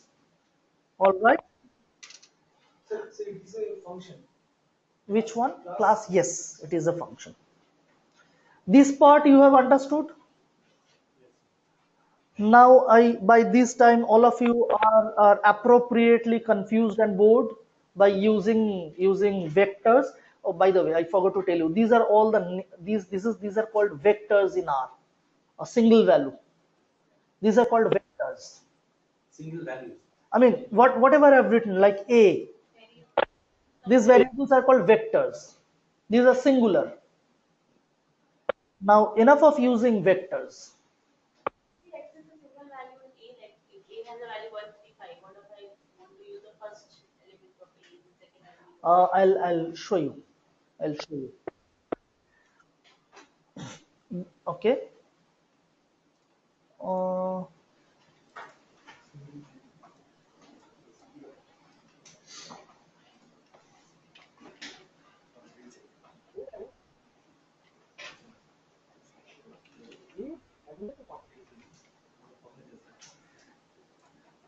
Now, let me say I have 3 different vectors. One is name. I create some A to J. So one is age. You understand, right? One is sex. I have created it manually. Right? Can you guess what will be the property of name? Character, age, numeric, sex, character. Great. So just like saying, so I'm just working in silos with all these. Silos means, I mean, in a singular way, separately. We are working separately. Okay, these are all separate, right? These are all separate, but we want them to be together so that we can have something like a data set like this, because we all are comfortable looking at a data set like this, isn't it? So conversion to a table. Yep, kind of. Right? So what we do, in order to create a table-like structure like this, we call it data frame in R. How do we convert it into a data frame? Data frame means just a frame where I am stitching all the different vectors into it. I will write data.frame, just a data frame, and what are the different vectors I am stitching into it? Name, age, and sex. Right? So I will have to assign a new name to it. I can assign anything as name, age, and sex, or I can assign a new name. Let's say I name it as Ken. Just a name. Is data frame a keyword? Is data frame a keyword? Data frame is a keyword, but Ken isn't. Ken is a wrestler. Okay. You are putting the name to that data frame. Ken. Yes, yes. Can we put this in single variable like A, B? This will no longer be a single variable. Yeah, you can name it as A as well, no issues, or you can name it as anything as per your choice. Any name. Okay, yeah, it's undertaker. Sir, don't we need to put the undertaker within double quote or something? No, nothing. It's a variable. It's a data frame. So if we run this, what will happen? If we run it and see, let's see what is there in undertaker. See, we get a just a familiar data structure what we are used to see in Excel, right? Does it make you happy? It does, right? We all are comfortable looking at this type of data structure, which has some rows and columns. What if we have different number of values? Different numbers of values. Nine values. So you are saying you do not have this last this one as 44, and still if you want to do it manually like this, then it will give you an error. It will give you an error, or else yes, but you are not going to do it in this way in the real world. The data set will be given to you, and then you might have the scenario where you do not have this value, but then it still it will not give you an error because this value will be missing, a blank. That can be done. What if I have we have 8, we don't have a value for 5. Then it will not We happen. don't have a value for E. Then you cannot write this data frame. It will give you an error. Yeah. Uneven numbers. So we have to for assigning it to variables, we have to assign some values. Yes, yes, yes, Then only it will- yes. So suppose in numeric case we don't have a value, but when we assign to it, zero or what? You can assign anything. You can assign 0. You can assign any value. Like when we assign it null or something, like if we assign some character value, then the whole set will convert this into character. It doesn't matter. Later on, you can convert it back into numeric. You can do that. I'll show you. I'll show you. Say something like null, like if the thing is not has a value, how do we tell R that this thing doesn't have a value? You keep it as a Just like this. That's Inverted quotes. Yes. It means it's blank. Just a second. Yes, Arunabha, tell me your question. Can we scroll up a bit in the R console window? Juhi, data set is not a smaller sets of data. I mean, what do you mean by a smaller set of data? Sir, I mean, we can only use this data dot frame when we have smaller sets of data, like when we have only fewer data. No, you can. If we have a large number of data, we cannot enter everything manually, right? See, theoretically you can do that, but you may not do that. You can. You can means, of course, you physically can, but yes, the data will be given to you. What you have to do is to import that. That's correct. I have a question from the previous outputs. Arunabha, I do not have any previous outputs. I'm afraid I have deleted that probably. I do not have anything else. You have to ask me. I'm sorry, I have deleted that. Yeah, tell me what you want to know.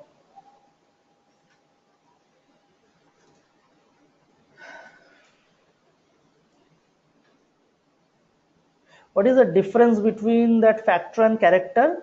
Remember, for the time being, just imagine factor is a different property, which at certain times it helps you a lot to save your life, I will say. Okay, to save a lot of time and effort. For the time being, you can ignore that factor part. I'll tell you what is a categorical variable, how it is different than character. For the time being, you just ignore.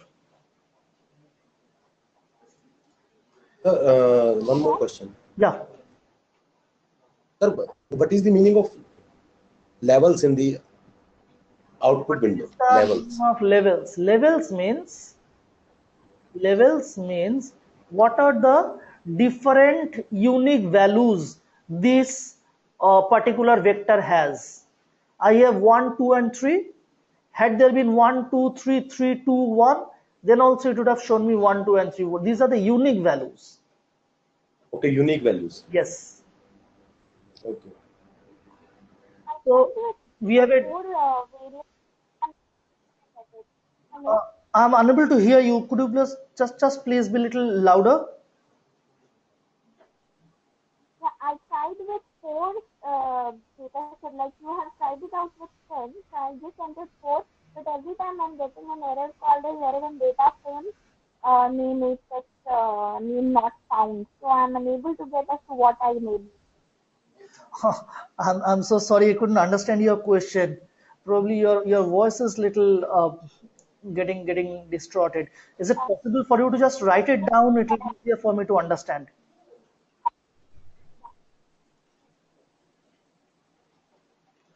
So we have understood. You have told me this will be character, this will be numeric, this will be character.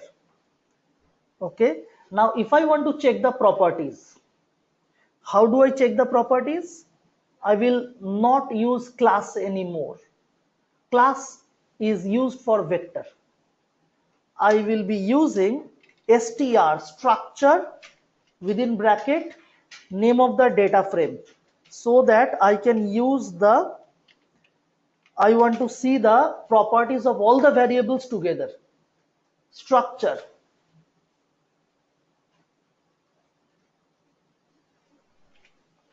See what are the properties? Name is factor, sex is factor, and this is numeric. By default, whenever you have a character, R is going to convert them into a factor. By default.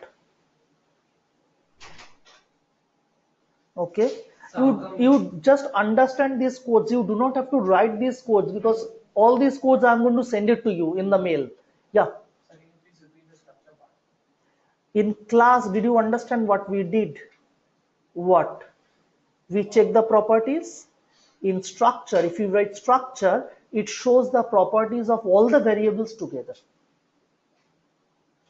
What is the W by 10 level? With 10 levels. How many unique values are there? All right. So data type got I tried entering data 4 sets for name, age, sex, yet I'm getting.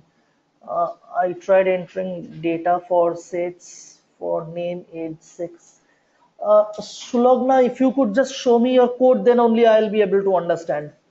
I do not understand what you have tried to do. Yeah. Sir, the property is factor, right? Not character. By default, Okay. whenever it is a character, by default, R is going to convert it into factor. So if I want to change it, then how do I change it? So this is only in case of a data frame, right? Because earlier Yes, for a data frame. Sir, so the material itself a variable, right? That's a data frame. A data frame means where it has lot of variables into it. Okay? We have only given name to that. Yes, yes. Sir, factor we can say Shubhadeep, in name or data we have. Factors that is written W by 10, that means only different. Yes, yes. How many different things you have? Yes, like Correct. like in sex, we have only male and female. So Exactly. We have only 2 factors. Exactly. Correct. Correct. The data frame contains all the variables. Yes. Sir, why? Shubhajit, I have a question. Yeah, just coming to you. Yeah. Sir, why is it converting character to?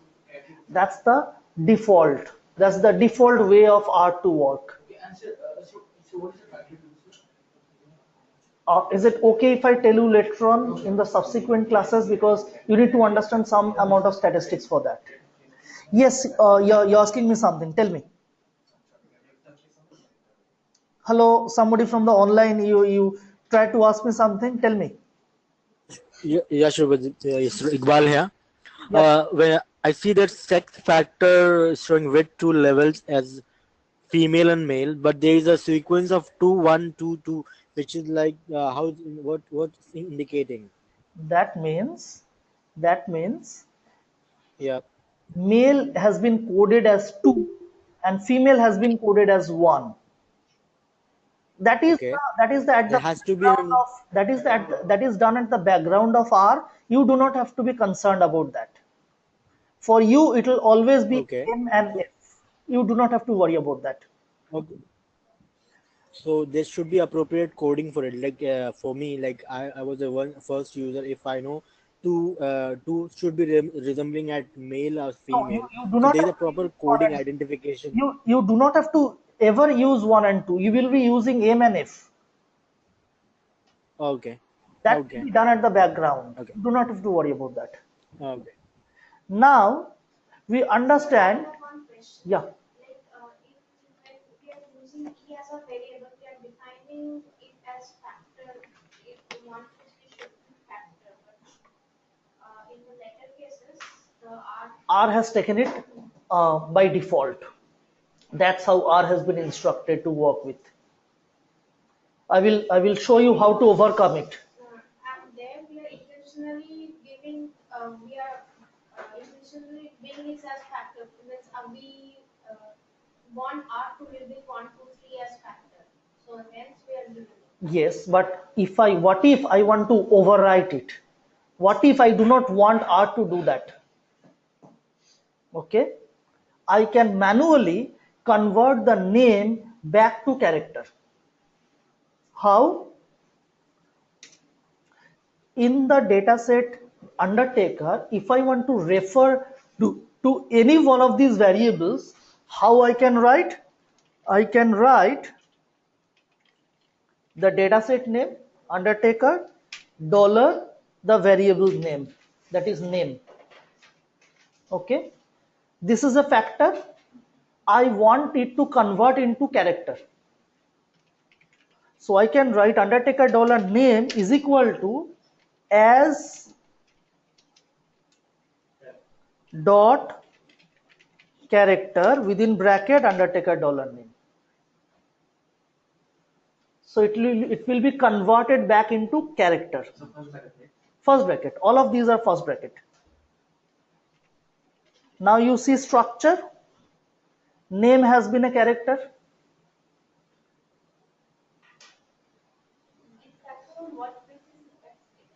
Any character. F is 1 and N is 2. Yes. On what basis? Alphabetical order. Alphabetical order. Okay, so whatever alphabets come, like if ABCD is in alphabetical order, so A is 1, B Absolutely. is 1, C. Yes. All right. So now you know how to convert it back into character.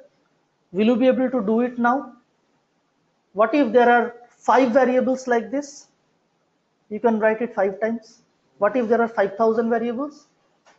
So you write it 5,000 times? No. No, you cannot leave it. There is another way to do it. While I am doing the data frame, I can use an argument strings as factors equals to false. If I use this argument, then I am instructing R, then refrain from using your default instruction. If it is a character, let it be as a character. Don't make it into a factor. Now you see, they are all characters. So, but one question. I mean, we will be dealing with the values, right? So, what is the practical difference to me if it is a factor or a character? I mean, is there any difference to me? It is the same M and same F, right? Yeah, it seems to you so, but at the background there will be a difference. So, Is it case sensitive? yes, it is. I'm afraid this is a case sensitive, strings as factors. You got to write it exactly as it is. Why there is a provision for this implicit conversion from character to factor? Does it help in some case? Arunavo, as I told you, it's going to save your life in some of the cases. That's why. But how it saves your life, I'll tell you later on. Yeah.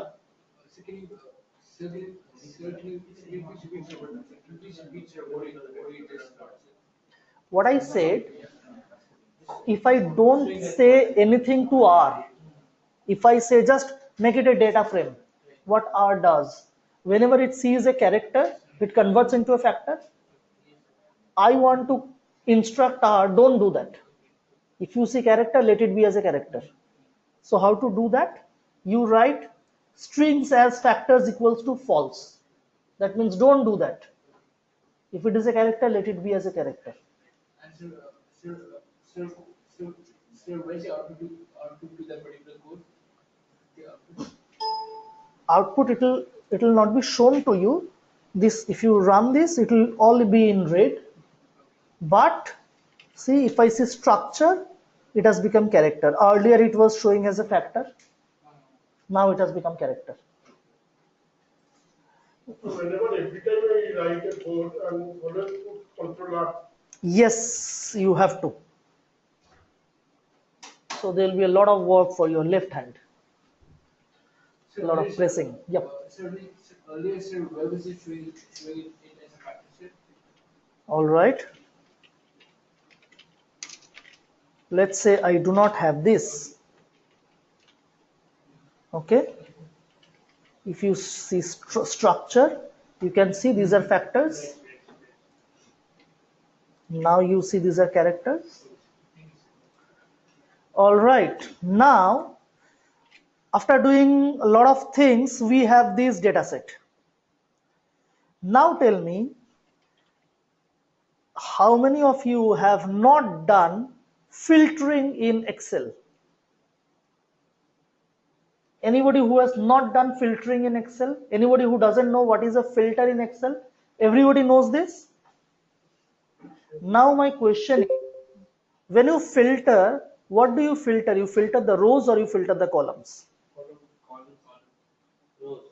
Columns, rows. Okay, I'll come back to it later on. Just think about it in your mind. Okay.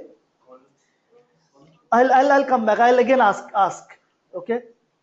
3 minutes for you to ponder about the questions. Now, question is, if I press Undertaker, I get to see the entire data set. Right? What if I do not want to see the entire data set? If there is a large amount of data set, it is not possible for me to view the entire data set in the screen. I want to see only few columns. Then how to do that? It is simple. I write the name of the data set, Undertaker, put a third bracket, not the first bracket, and close it. And in the between, I put a comma. You understand this part? Third bracket, open and close it, and in the middle, you put a comma. Whatever you are going to write on the right hand side of the comma, that is going to reference to your columns. For example, I want to see first and the second column.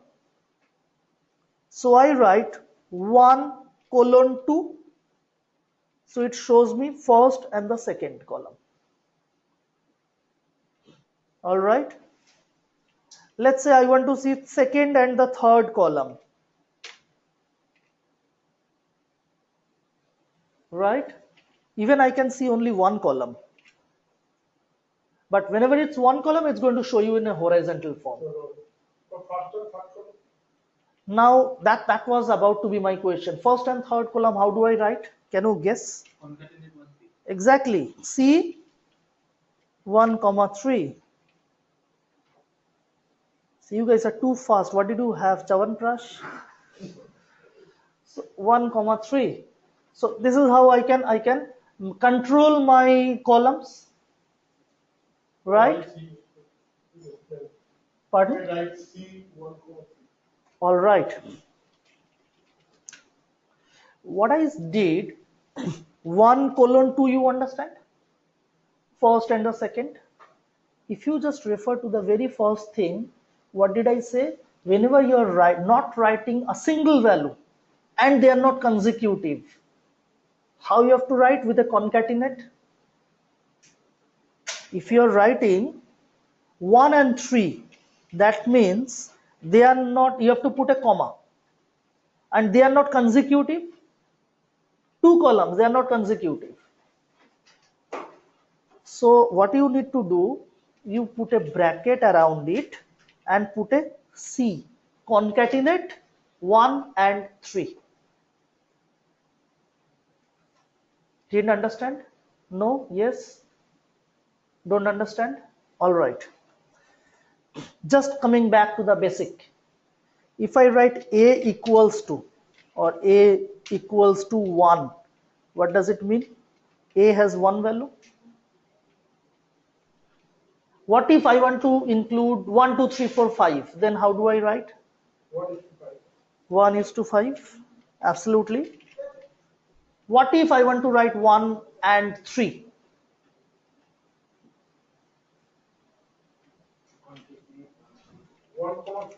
1, 3.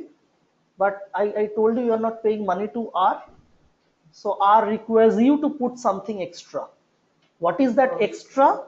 That extra is within a bracket. You put them into a bracket and put C. C means concatenate. This is the extra you're doing in lieu of paying 5 million rupees. I just hope you don't mind it. Whenever you are putting any numbers which are not single and nor which are not consecutive, you always have to use C. That's why here, had it been 1, I would have written 1. Had it been 1 is to 3, I would have written that. But I want to write 1 and 3. That's why I have to put it into a bracket and use a C over here. Still you didn't understand? Yes? All right. Yeah, we can use that. How? I could have, rather than writing the index, writing their positions, rather than, I could have written name, but you got to put it in quotes, and sex. Still I would have gotten the same result. So header identified by inverted commas. Yeah, but then you have to write more codes. You have to write entire word name. Because you know, whenever people come into analytics, okay, usually they are the lazy people. They do not wish to work. So usually they do not have much work. That's why you get to see in the IT companies, they have all sorts of entertainment. We have swimming pools, gymnasiums, sports, table tennis boards, caroms, sprawling campus to roam around. Otherwise, how do they kill time in the office? You get to see any IT companies, everybody has it. We do not have much work. I mean, these are the ways we save our time, and we always require time to play table tennis. Sir, I have a question. Yeah, I'm serious. Hello. Yeah, tell me. Sir, if we want to concatenate something in R as Excel did, like concatenate 1, 2, 3 as 123. So, can we do this in R? You want to concatenate 1, 2, 3 and 123? No, sir. I want to concatenate 1, 2, 3 as 123. So, like Excel did. Okay. So, is it okay if I just show it to you in the next class?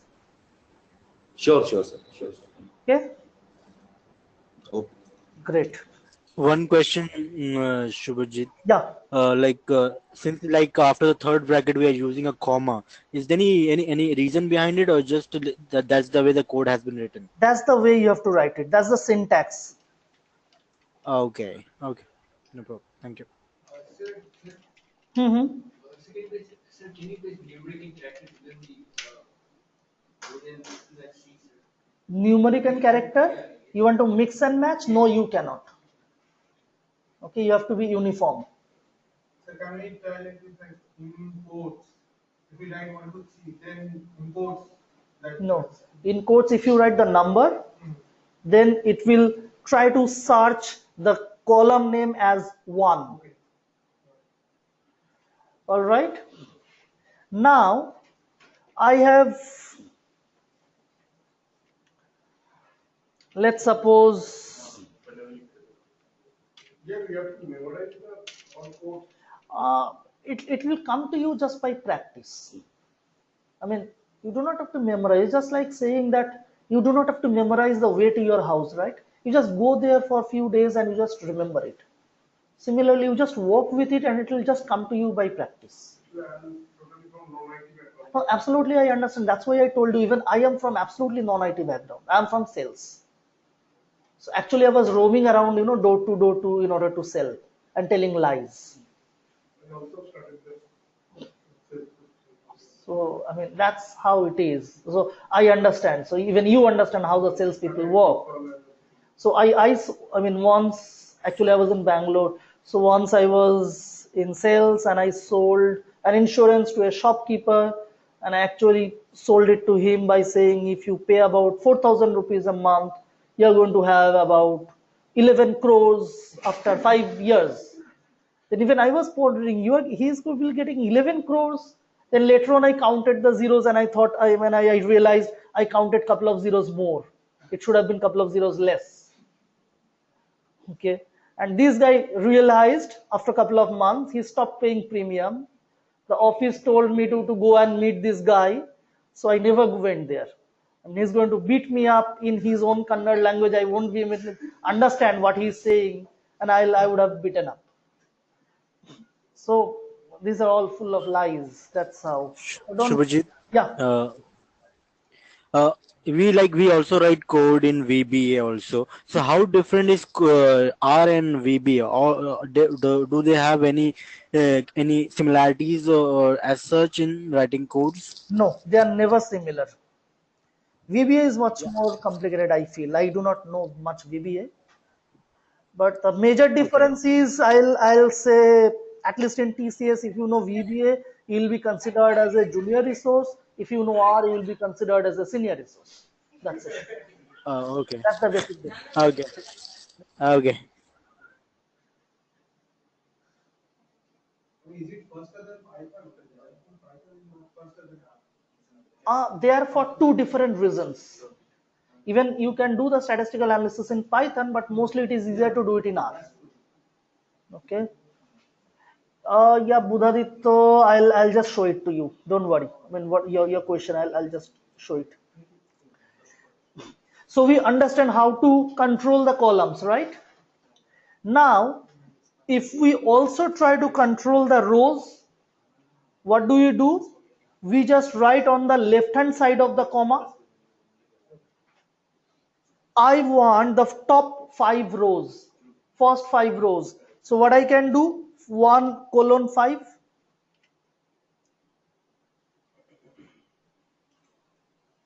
Right? Did you understand? No? Yes? I am writing on the right hand side. So this time I want only name and sex. What if I want all the columns?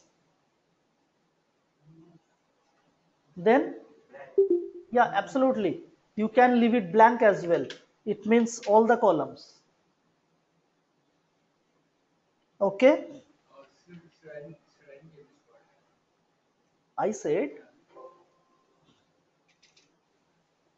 I have this data set. Right side for column, left for rows. Yeah, Budhaditto, that's correct. I want the top 5 rows. What do I write? Where do I write? On the right hand side of the comma or left? Left hand side of the comma. 1:5. I don't want to see all the 3 columns. I want only the first 2 columns. Then First 2 columns. Then that is write a comma. Write a comma, you put one column 2. absolutely. Yeah.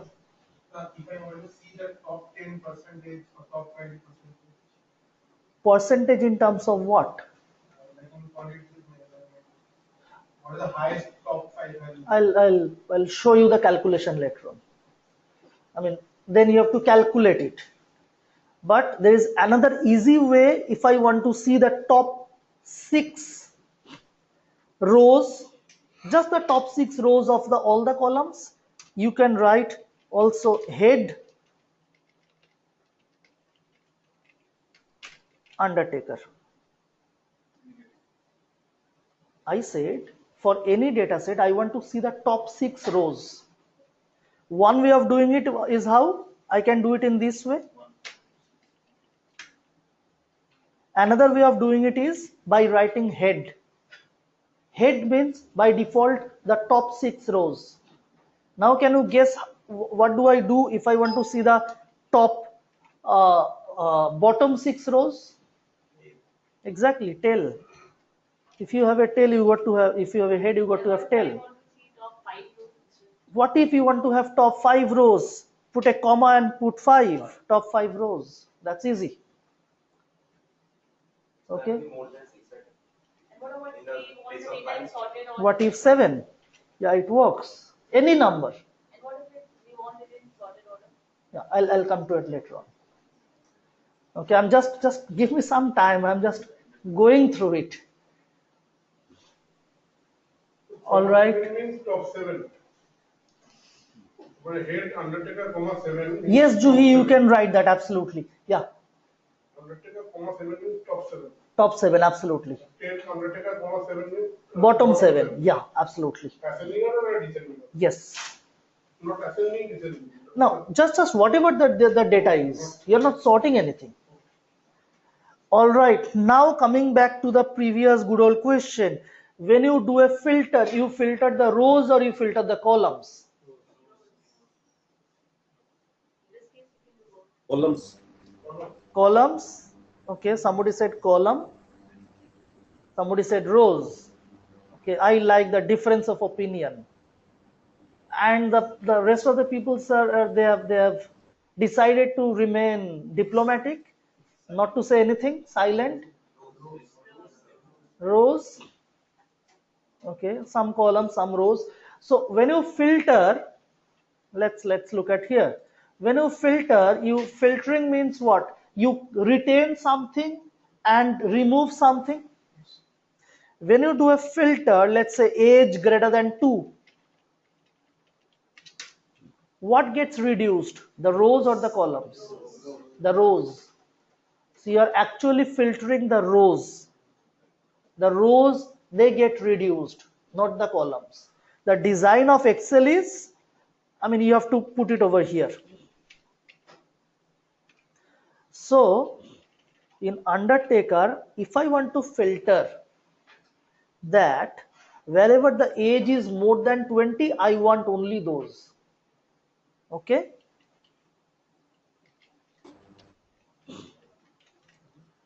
So you understand the question? I want to filter wherever the age is more than 20. So which side should I write? Left hand side or right hand side? Left hand side? Correct. Yeah, left hand side.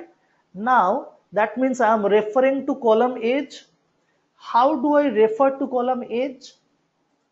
Did I show you anything over here? How? Tell me, how do I refer age? Data set, dollar, variable name. Did not understand? Just tell me if you have not understood. I mean, for which you said no. I mean, you have not understood or you have understood? No, you have not understood. All right. So there is a data set called Undertaker. Okay. If I want to refer any variable within that data set, so I write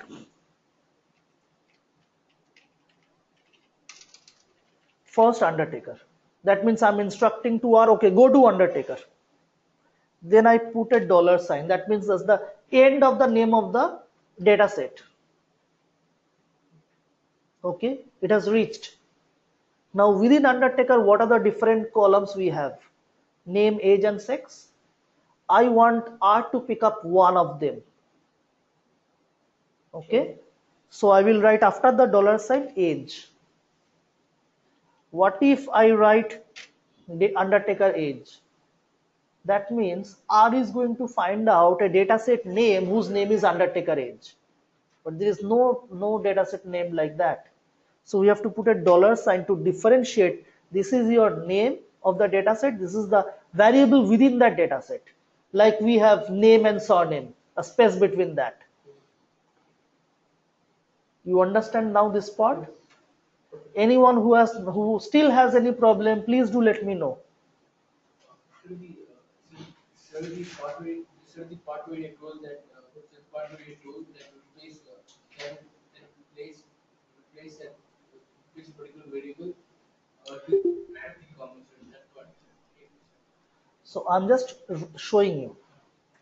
On the left hand side of the comma, I want to refer the column age by writing undertaker $age. If I write this one, that means what? I'm referring to the column age. Age could be in another data set as well, which is named as maybe rock or something like that, right? So I want it to be the data set undertaker, within that the variable age. So I will write here undertaker $age. What is my question? Any values greater than 20? Greater than 20. Then you execute it. You get the filter. Can't we just write age? It's shouldn't it understand like if we are writing undertaker, then obviously we are talking about some values inside of the table. So can't we just write age instead of undertaker $age? Well, then the problem would be, what if I have another data set called Brock Lesnar? It has age in it as well. Which age you are referring to? Like when I use this thing, when I directly try to fetch the value, I give this as like a colon age, colon name. I give it like that also. I mean, where you are referring to? I might say, go to undertaker, go to undertaker, and you might match this column with Brock Lesnar's age. That could have also been the case. No, like suppose if I give the value undertaker, comma, and then I give a value course age, then it give me the column age. Yeah. Similarly, can't I give it like undertaker colon age greater than 20? Shouldn't it? Isn't it by Okay. default? No, let's experiment it. I will understand it better. Undertaker, then colon age. No, quotes one. Quotes age. Brackets. Okay. Bracket age greater than 20. This is how you are referring to. My question is, how does R understand I am referring to Undertaker's age or Brock Lesnar's age? In an array, I will always like to refer the value in that array. Why will I like Not to necessarily. access the value of some other array? It gives you the flexibility to do that. I might require to do that. If I want to comparison, if I want some comparison. Every time it gives you the flexibility to compare the value of Undertaker with Brock Lesnar. So I might like to do that. It does not understand them. And even if it does understand, even if it works, okay, because it works because there are no other variables. It is never advisable to do this. So it's not by default, like if I'm giving age, so by default it's not like it will take the age of Undertaker. It will take the age variable, whatever. Yes. What if you have a lot of variables? This could be dangerous. Yeah, I'm specifying that. But with that table, how does R understand by which I am trying to compare it with? And what if I give column number? Like I want to compare the second column with Column number means even if you write 2, it means you want to display the age. no, not like this. Like if I want to take Undertaker 2 greater than 20. Like it's like second column greater than 20. Column should be on the right. You are saying Undertaker 2 over here. Yeah. Instead of age, like age the variable. Like similarly, I give it like when I try to filter the data, I give it as column number also 1 colon 2 1. You can do that, but it is advisable to write the name of the variable, because later on if somebody else reads your code, it will be easier for you to understand. Otherwise you can do that. Yep, you can do that. It won't give you an error, but this is not advisable to do. You stand the risk of committing more mistakes in this way. Because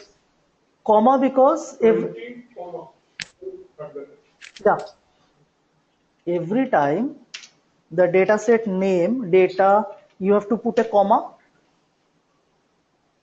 On whose left hand side you are writing for the rows. On the comma's left hand side? Yes, but here you mention only age, not column or left and right hand, nothing No. mentioned. All I am saying, on the left hand side of the comma, whatever you are writing, that means you are referring to the rows. On the right hand side, whatever you are writing, that means you are referring to the columns. On whose right hand side, on whose left hand side? How do you suggest left hand side? By the comma. In the comma, here I want to write anything for the rows, I will write it. Yeah. Sir, to the right of the comma, we are referring to rows. To the right of the comma, we are referring to rows. Columns. Columns. Left rows. But here, when you evaluating the age of a radical, is that column, sir? Isn't that the column we're referring to? When we're evaluating age of a radical greater than 20? I didn't understand your question. Sir, there's a analytical dollar age greater than 20. Just a second. So you are saying undertaker? Yeah, You have written undertaker? Right. Put a third bracket and close it. Right. Put a comma. What is my question? To filter all the rows where age is greater than 20, right? So on which side should I write? Left hand side or right hand side? Left hand side, because I am referring to rows. Here I will be writing, I am saying I will write age greater than 20. But what did I say? It is advisable to write undertaker dollar age. It is more objective then. Now you understand what do you get the comma from?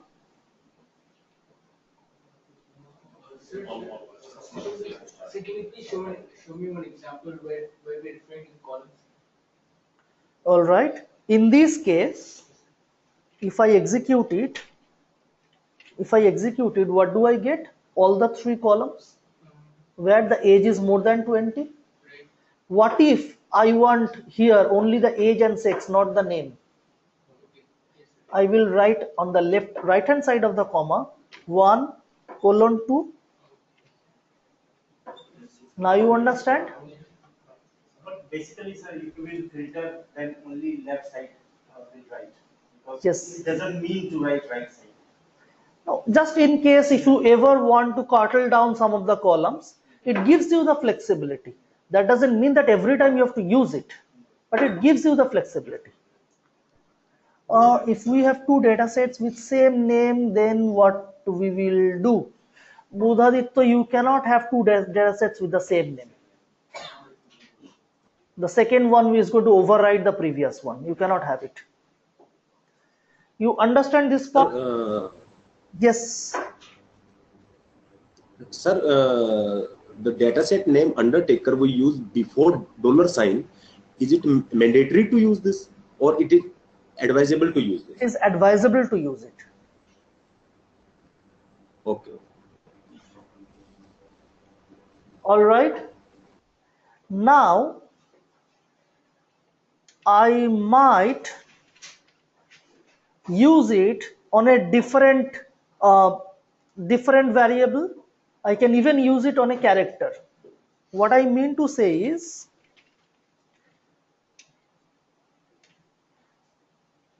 I might say I want all the rows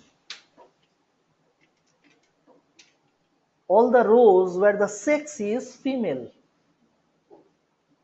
Earlier I used it on number. This time I want to use it all the rows where the sex is female. Then how do I write?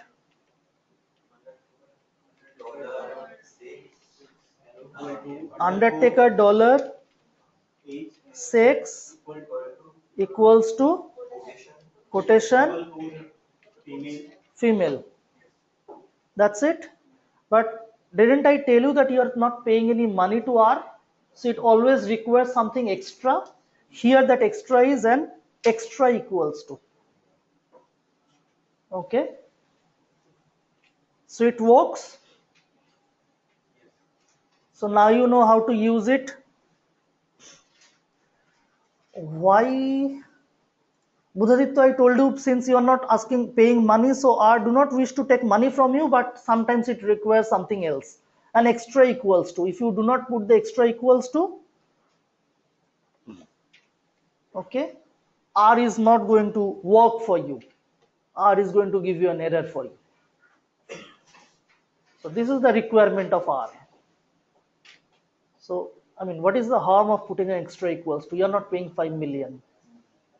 So, in data frame, the values now, like the name, is the variable's name. So by default, it takes the variable's name for its value. What if I want to give it some other name? Like Absolutely, you can change it. how do I do that? Just let me just complete it, because it's going to otherwise, disrupt the rhythm. So you just go through it and just you jot down all your questions, and in the next class I'm going to answer it. It's very easy, but I do not want to, disrupt the process flow. Or else, if you ever require anything which is not covered, you can, or if you want anything ad hoc, you can always just write a mail to me. I'll do it for you. This part you are okay with? We understand how to do an greater than. Similarly, what if we want to do it an less than? This sign would have worked. Less than. What if less than equals to? This sign is less than equals to. You everybody knows, right? And this is greater than equals to. This is equal to. What if I want everyone but the female? No, equals to male. Let's suppose we are talking about the gender of India, where you have some genders apart from male and female. Not equals to is done by exclamation equals to. This is not equals to. All right. Now, what else we could have done? What about range? Range is, you can write greater than equals to 10. Okay, range, I'll just tell you. What if I want to put a range? That means from 10 to 20. Greater than equals to 10. Akash is asking, can you please repeat the left hand side and right hand side thing? Okay. Akash, it is simple. If you write Undertaker, this is the name of the data set, and third bracket and a comma. Whatever you are going to write on the left hand side is going to refer to the rows. What if I write 1:5? That means the first 5 rows. Okay, whatever I am going to write on the right hand side, they are going to refer to the columns. What if I write 1:2? That means the first 2 columns. All right. So I want a range greater than equals to 10 and less than equals to 20. So it's simple. Undertaker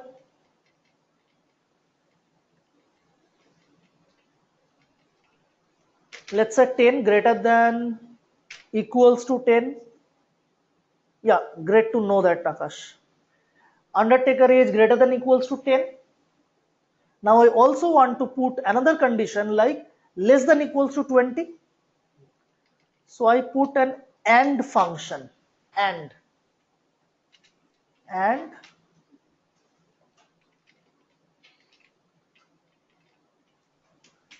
less than equals to 20. You understand? Now similarly, I could have used it on age as well as sex as well. What if I want Undertaker age greater than equals to 10 and sex equals to, let's say, male? I can use as many conditions as I want. There is no limit. All right. So we have understood equals to, greater than, less than, and what if I want to use OR function? OR will be just a straight line. This is OR.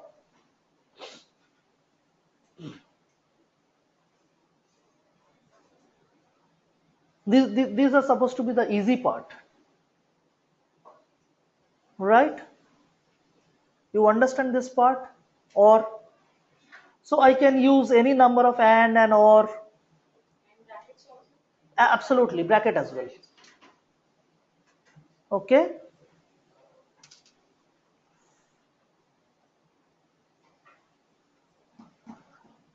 I can also use the in function. It means, no, it means if I ask you, I want A, B, C, D. I want all the rows where the name is A or B or C or D. So how I can write? Name equals to A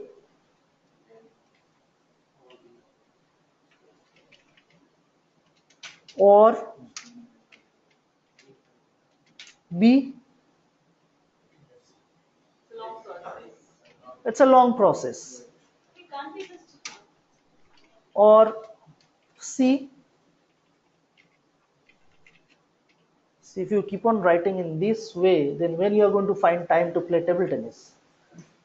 It is important, right? So you do not write it in this fashion. What you do, you write undertaker $name in C, A, comma B, comma C. So small in. Small in. Okay. It means if it is A or B or C. But one more thing, you're not paying money to R, right? It always requires something extra. That extra is a percentage sign over here.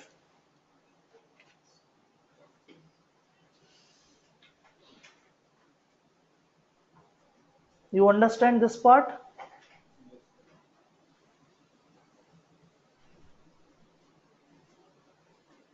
Everybody is understanding?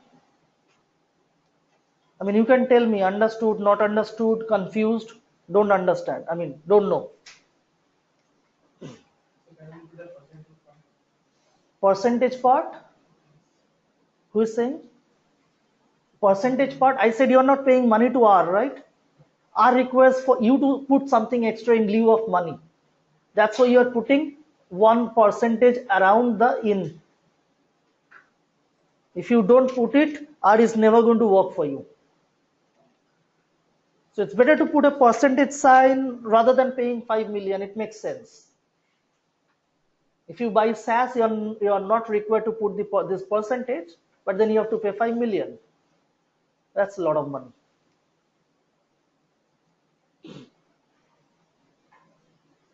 All right. Not also I have showed you. What if I want all the rows except where the name is ABC? Not in, you don't write here, but you put a bracket around it and put the not outside.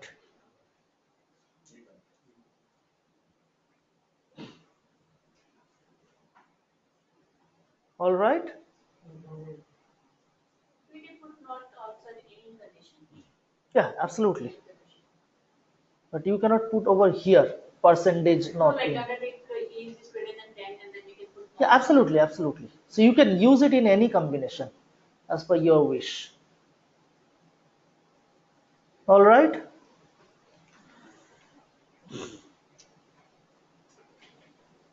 Now the next part comes, I mean, so much for filtering.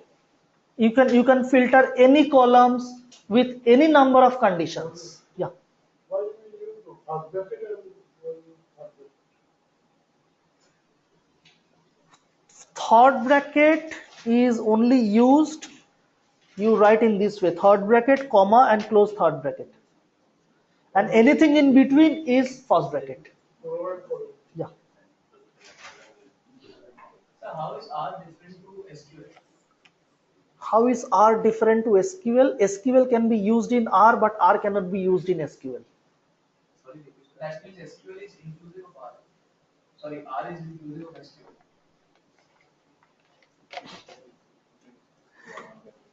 R is a software, okay, which is an application. SQL is a generalized language. Yeah, mostly that. Mostly that. Comparing that sense R and SQL. Mostly that. R you can do any type of statistical test, and SQL is basically a data manipulation language. So probably you will be doing, either you have already done SQL or you will be doing SQL. That's why I'm not covering the SQL part. Pratik is going to take that. SQL, it's important to know because SQL can be used in a lot of times, and some of the times SQL helps you to write less code than the other normal functions, normal coding to achieve the work. Okay, sometimes. For an application to work, so we just can't write an SQL query. We need something like R or Python Yeah. or Java, any other high-level language Absolutely. to use this SQL query. Absolutely, you got to have some platform. Got to have some platform. Where do you write? It's not a standalone thing. You just can't No. show you they find a SQL query and you can run. There could be SQL server, but these are all licensed.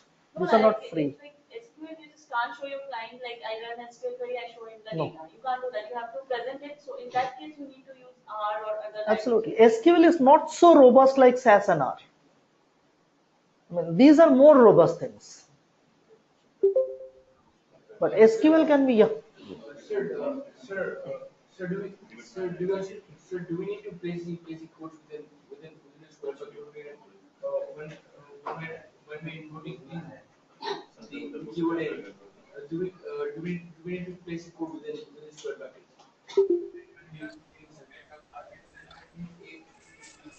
No, you do not have to use the first bracket. Then you do not have to use it. Yeah, you're saying something. Yeah, I was saying that I was also doing analytics. So basically SQL is used to host the data. And the analytics was using the click and Python in background. See, sometimes SQL is used when I was working for Nielsen. So we used to have some huge amount of data which was stored in SQL Server. Now, if I want to analyze, if I want to extract some data, I have to use SQL code. So I do not have the softwares, because in the office, do not think that whatever software you require, you are going to get it. Nowadays you have R, but earlier you did not have R. At least I did not know how to use R then. I knew SAS, but SAS was limited. Not every machine will be having SAS. Then I had to use SQL. It's good to know. They are different. I mean, they have both their advantages and disadvantages. See, when a company looks to you, they want everything. But in reality, 95%, 98%, 99%, should I say, people use either of the software. Here I learned R. I joined a company where they can use R.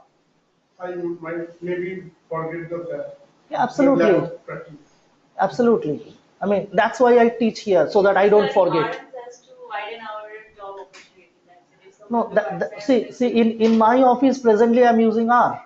I'm not getting a chance to use SAS. So what I do when I go back home, I sometimes I just practice SAS. Or sometimes I get a chance, I teach someone SAS so that I don't forget whatever I have learned. You got to practice it, otherwise definitely you're going to forget. Programming language is just like that. just like body. Yeah, in HSBC we use SAS as a tool in analytics. Yeah, I mean, for graphical user interface, that is also there. SAS has now Yeah. nowadays a lot of versions, but I have used the best SAS. Probably you will also be learning that. So either you have already done it or probably you will be doing that. So Shovikda is going to take the class. So you will be learning SAS. SAS is much more easier than R to learn. Which is the faster? Which is? Faster. More optimized, faster. I don't understand what is faster. Which language is faster? Like the code is Faster? less time. Execution time. Okay, you are saying which has more pace, faster. Yeah, it is more optimized. It is difficult to say something like that. SAS and R both works well. So they are. I mean, so I have never measured them, but they are all same. I mean, almost same. But I know that SQL is little bit slow than rest of the things. SQL is the least efficient way of merging. By the way, do you know what is merging? Everybody?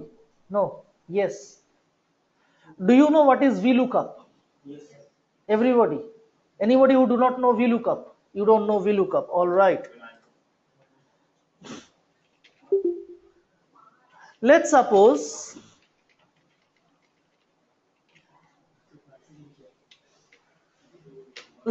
I have a data set name, age, gender. Okay. In another data set, I want to understand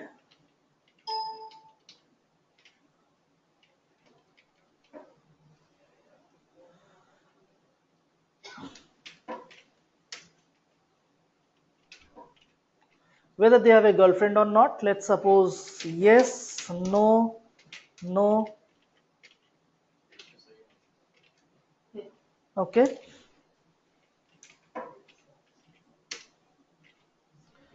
But it is difficult for me to understand, okay, his age is 1 and male, he has a girlfriend. Okay, I don't know. I have to search it in this table.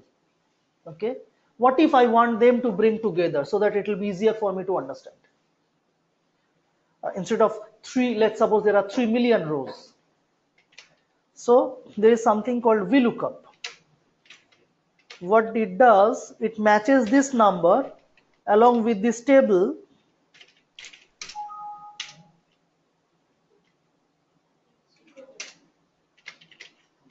okay, so it brings these values over here. Tuta is a collab index. Okay.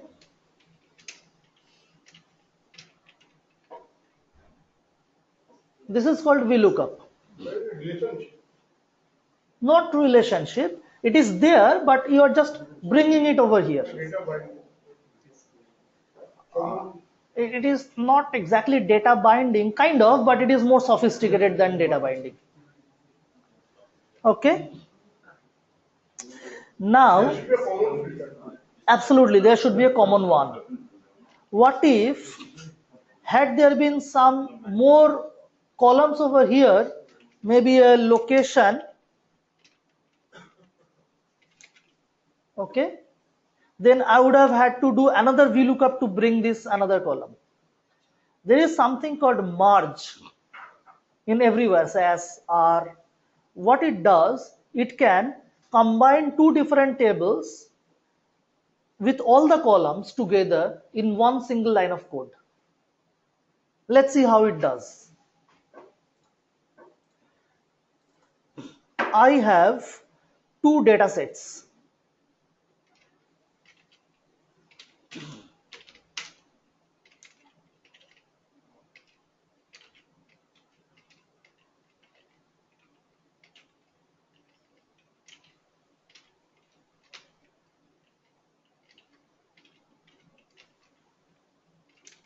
Okay, I have two different data sets. What I am trying to do is,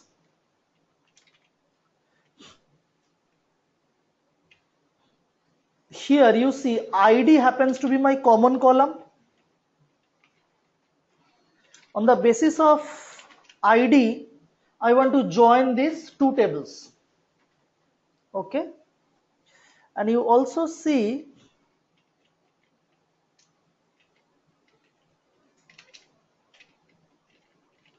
the first four IDs are common. They are common. The last one is different. So I'm just showing you the data set. The first four IDs are common. And the last one is different. Right? So in R, we are trying to merge them. How to merge them? What do we need to do the first? The first thing is we need to import this data into R. These are CSV files. You understand what is CSV files, right? Comma separated vector files. So we need to import these files together, first of all. How do I import the files? First, what I will do, I will set the path. Where is all my data sets are? I write set WD, that means set working directory. Just understand, you do not have to write it because I'm going to send all these codes to you. But understand conceptually. Set WD, put a first bracket and close it, and put an inverted comma within it. In the inverted comma, I'll need to copy the path and paste it. Okay? And I told you you are not paying money to R. It always requires something extra. It requires an extra slash or a backslash. Okay? You can either do it manually or you can put a Control H, find and replace. Find and replace. So which part? How did I do the find and replace? So you can do it manually as well if you find it difficult. So this is just to You are just putting extra. Yes, slash. Slash. So this is to import the files, right? Yes. So I have set the path over here.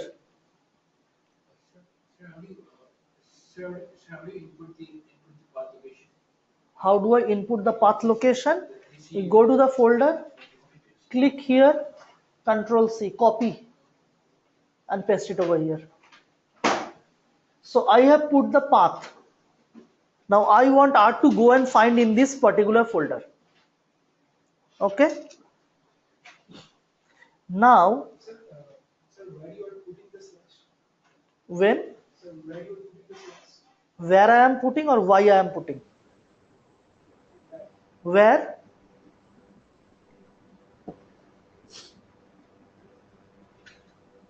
This is set WD path.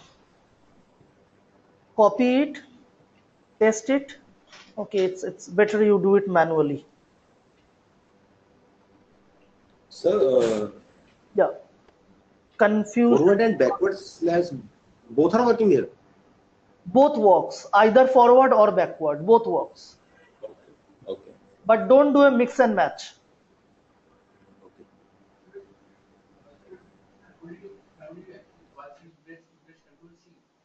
Access the path. Yeah, I mean just click. Go to any folder and click over here. That's it. Not everything is sophisticated and automated. Just click. That's it. All right. Now, this is a CSV file called R1 and R2. All right. So I'll write read.csv. That means you are reading a CSV file. Within bracket and within inverted quotes, I'll write the name of the file. What is the name of the file? R1.csv. You have to write the full name. Okay.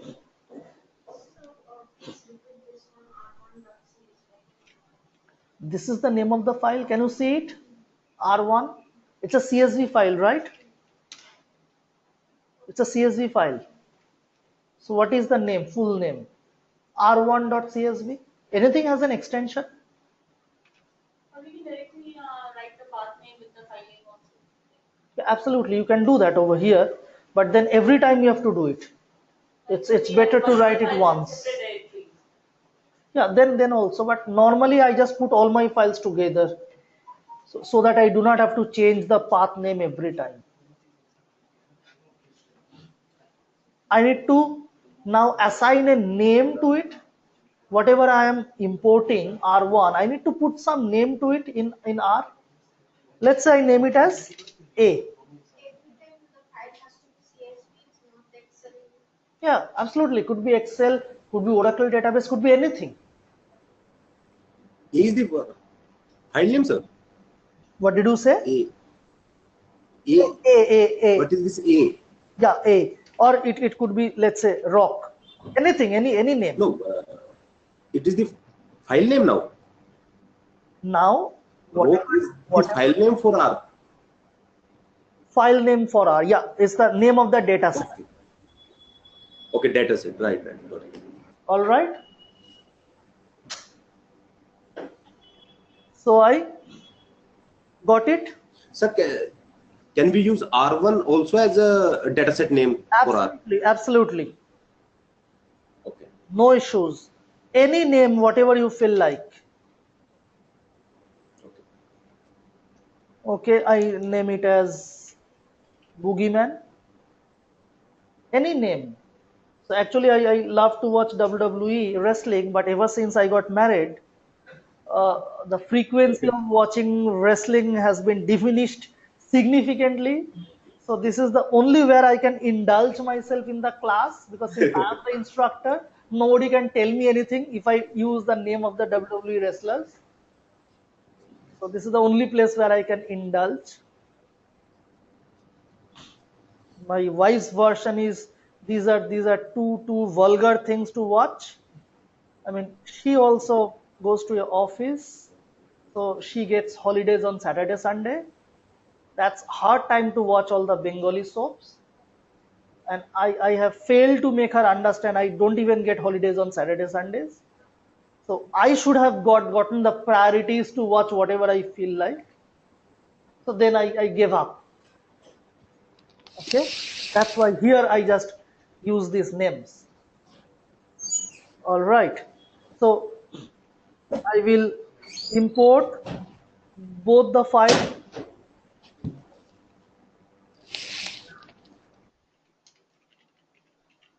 Rock and Boogeyman. So I can see everything has been imported properly. Right? Now I need to merge them. Okay? Yeah.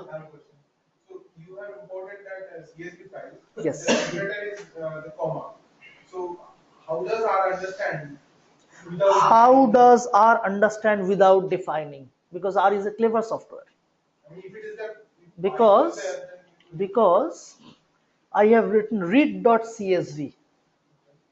This code has instructed R, that means I am going to import a CSV file. So import it accordingly. Had it been an Excel file, I would have written read.xlsx. And by default, does it take the headers as the names of Yes. that? It does. In the file, there is no headers. Header is equals to false. So I have to provide this read.csv and then Header equals to false. then it will give So all the headers will be written as x1, x2, x3, but you do not get much data without the headers. So in that case, I need to assign names to. Yes. Like working with CSV file, the most difficult part is that comma included in the description file. So it shifts that cell. So does R take care of that? Yes, it does. So basically, no need of data shifting, data cleaning. It all does. Yes. So probably you are saying this concept from Hadoop, right? No? I work in ACL and that. Okay. That is all. So in Hadoop also, I have not worked much with Hadoop, but I have seen them. So, you know, writing some complicated code just so that it does not get shifted. But in R, you do not have to do that. It directly takes care of it. Sir, can you differentiate one, sir, what's happening in that code there? Rock, we don't need the CSV. Here, What's happening there, sir? what is happening? I have a data set called R1, right? I am here importing the R1 data. Well, when I'm importing it, I wanted to name it as rock in R. I could have named it as R1 as well, but I didn't like it. So I wanted to name it as rock. So basically it's renaming. It is not renaming. It is just importing the data from outside and saving in R as rock. Now I need to merge them. Merge is very simple. Merge. What are the things I need to merge? Rock and boogeyman. That's it. And I need to save it as maybe A. I'm saving as a third data set. All right. You might not do that. Still it works. But it's a better practice to say what is the common column that you write by writing by equals to within inverted quotes, which is the common column ID. And what we have, if we have separate names for that? Then you rename it. You can rename it. How do you rename it? I'll show you. So can't we specify like by equal to You can. ID and You can do that. You can do that. But it is more simple to rename it and then you do it by this one. You can do that still. So suppose if I have written too much of code with separate things and later some point of Still time you can do that. Still you can do that. Okay. But that will be a little more complicated. So it can be done. So I don't want to touch, like I have same data and rock and boogeyman. I don't want to change the names. You So can I do did that. very much codes for rock and some codes for boogeyman also. And if I change the names, then maybe I have to go and change things. You can do that. It's very simple. Still you can do that. Yeah. Sir, if I want to choose some specific, I'll show you. Yeah, if you want to choose some specific column. This is the common key, that is ID. So based on that, I want to make my join and I want to bring some 2 or 3 columns out of, say, there's 50 columns there. Is it possible? No, that you cannot do it over here. So what you do in this rock, you just keep the columns which you require. You delete rest of the things. So 2 rows are lost here. Yeah, 2 rows are lost. I'll come to that. Can we give it like this rock and colon and then some comma and colon? So I'll just answer your question. Just hang on. Okay, it is advisable that I write by equals to ID. Mention which is the common column. All right. So here what is happening? It is by default taking all the common IDs. It is taking all the common IDs. Sugar 1 and sugar 2, they were different. That's why it has been ignored.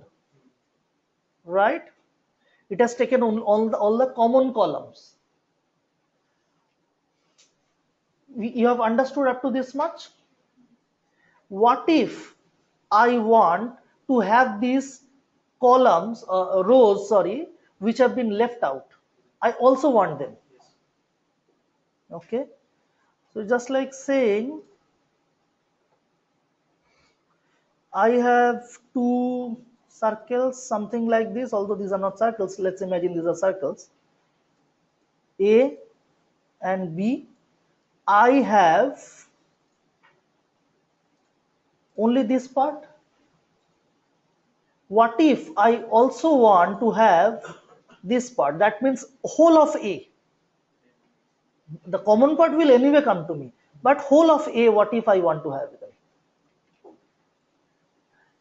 Then I will assign a name and alias to rock and boogeyman. Just a different name to them. I will write x equals to rock. It will always be x. And y equals to boogeyman. They will always be x and y. It cannot be a and b. By equals to id.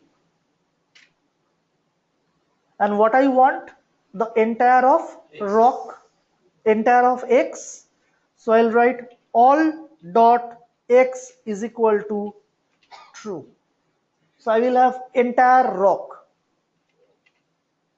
See, I have sugar 1. You understand this part? What if I want entire, let's say B, not the A part? Rashid, which part you did not understand? So Rashid, you can also talk. I can hear you. Yeah, can you yeah, the point which you make y and x, I didn't get that point. All Why right. we are using y equal to begin and that x also. Okay. Can you just re-explain that part Yep. for me? This is rock and boogeyman, right? I'm just giving a different name to rock and boogeyman. I have to give them. I will call rock as x equals to rock. I always have to give the name x. Just a name. No, you cannot. You just rename that previous name, right? I'm renaming it. Okay. Okay. If you have 3 tables, then join 2 first, and then with the result you join the third. Okay, and I am just giving boogeyman as y, just a name. Okay. Then I am saying, what do I want the entire thing? I want the rock, the entire rock, right? All of rock I want. And what is the name I have given as x? So all dot x equals to true. So I want the entire of x. Okay. Had I wanted all of boogeyman, then exactly all dot y equals to true.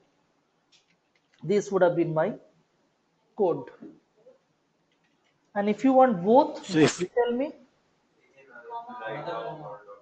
all x dot y, You would have written I guess. all equals to true. Okay. Okay. And if you had Okay. written all equals to false, then yes, exactly, only the merge part would have come. You have to show not show the common part. No, you cannot have without the common part. Common part will always come. You cannot ignore that. That means by default all is going to come. It will always come. That is the essence of merging. Now, to answer your question, if you have 2 different names, then I would have written by dot x equals to id, comma by dot y equals to maybe id1 had there been different name. All right. So much for the merging. Yeah. Okay. Okay. So much for today.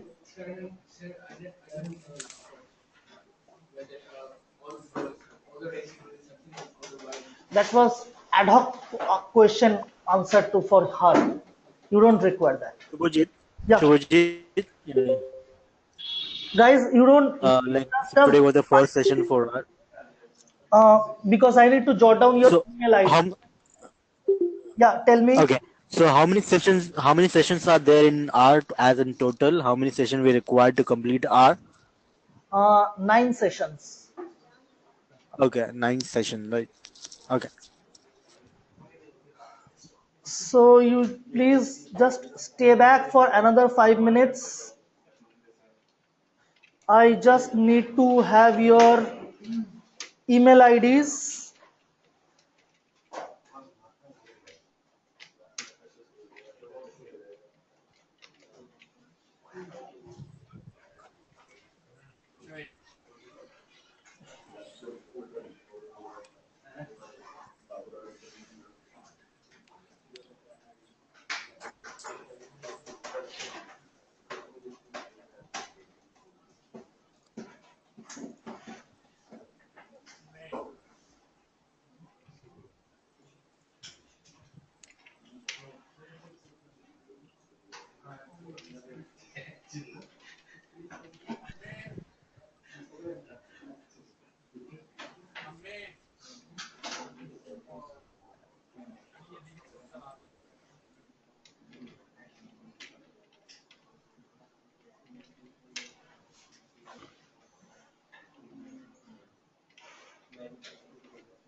Sir, do we have any assignment for the next week? Uh, Assignment is you just practice this, Okay. okay? So that in the next class I might ask you something. Okay. Thank you. And sir, one more question. Have you used MATLABs anytime? MATLAB, no. MATLAB is a much more, not so complicated software. Hmm. So MATLAB is much more easier. SAS is much more, R is much more robust. So Okay. MATLAB I have used, but not much. Okay. So is it like similar to R or like both are No, different? that's a graphical user interface. Okay. Okay. Okay. Thank you, sir.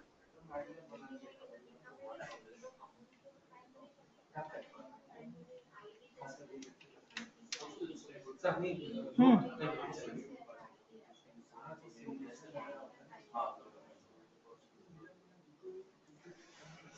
Have you signed your attendance sheet?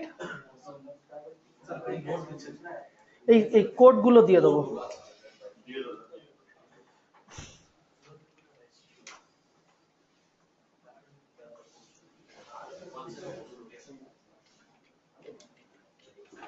Okay, in the next class,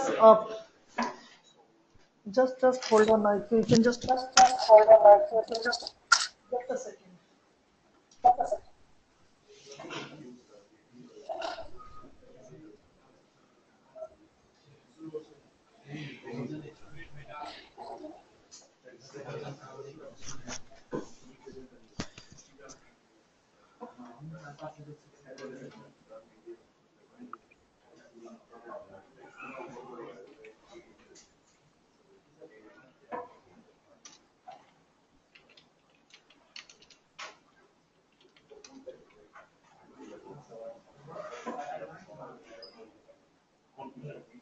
Mr. Shubhajit, Thank would you, you sir. like to share your email ID so that we have any difficulty, we can get back to you? Certainly, you'll be getting my email. That's why I'm taking Okay, only of right. your email ID. Okay, yeah. Thank you. Yeah. So, any kind of attendance from our side, or that should be all? We can exit.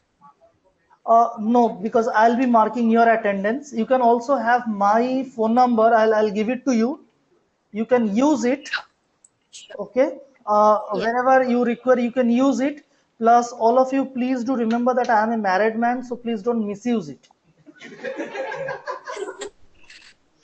Okay.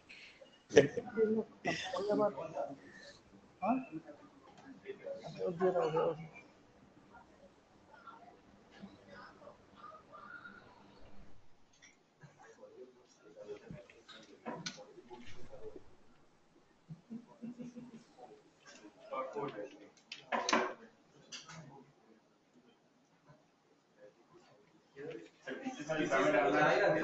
हाँ कुछ आएगा तो definitely I'll Shubhajit, yeah tell me. actually, my name is Iqbal Rashid. You can change my name in your list as Iqbal Rashid, and email ID is Rashid. Okay. I mean that's what it Yes, no problem. in the chat window. Now is it okay? Okay. Yep. Yeah, definitely. So people who are attending online, just check everybody has given your email ID. I have written everybody's email ID. If I have not written down any one of your email ID, then please do let me know. Otherwise, you are not going to get the mail. Yeah, you can tell me. Kritika, Kritika, Kritika, Kritika, Kritika dot JLAN@gmail.com. I will increase the font. You please just check so that I'm writing your email IDs correctly. Yeah. ZIBRAAN. ZIBRAAN Zibran 19. Yep, next. AYAN. Yep, then GANGULY TUBLU. Okay, next. RIKH RIBH RIDH ITA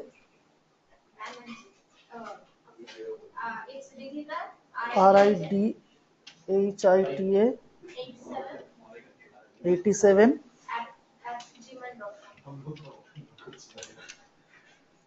Yep, next. Keshav Bhandari. KESHAB Keshav. AB. AV. B for victory. Yep. Bhandari. Keshav KESHAB. My own name. Just a second. Yeah. KESHAV Keshav. BHAN. Budhayit, you have given your email ID, right? Yeah, you can leave. BHAN DARI. Yep, next. DY dot KOUSHIK 336. Yeah, sure. Yep, next.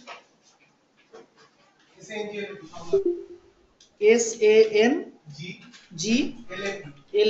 Shanglap SANGLAP 06 @gmail.com. Yep, next. Could you spell it? UMAID IQBAL. Okay. Yeah, sure. UMAID IQBAL 32 @gmail.com. Okay. Yeah, next. Sir, vatsa@gmail.com. Could you please spell it? Sir, my name is Uttam Kumar Mishra and email ID is vatsa@uttam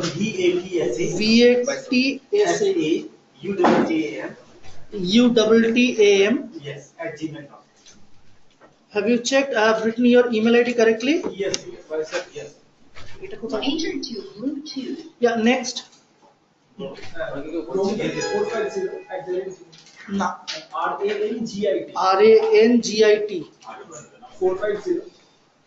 450 এরকম Gmail ID মানে এরকম email ID হয়? রঙ্গিত 450. Thank you, sir. Yeah, bye. Neeraj Singh. NIRA. J. Dot Singh. SINGH 445. 445. Sir, Orithro. ARITRA. Orithro. ARITRA. ARITRA. Dot SARKER. SARKER. 19. 19@gmail.com. Sir लोग question का जवाब नहीं दिए sir. हाँ? आई वाज लिस्ट रिक्वायरमेंट करके आया कीजिए sir, upcoming requirement sir, relational analytics किसका जवाब नहीं? सर। सीरीज में कुछ आएगा क्या? देखो sir he is asking for forecasting. Sir हमें जॉब चाहिए।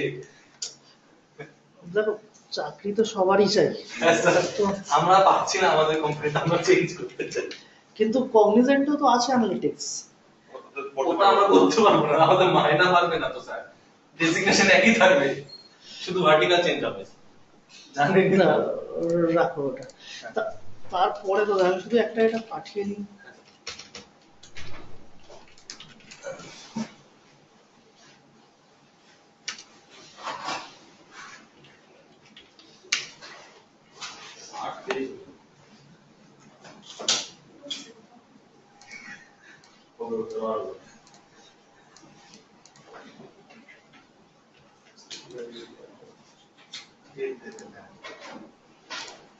उन्नीस मार्च।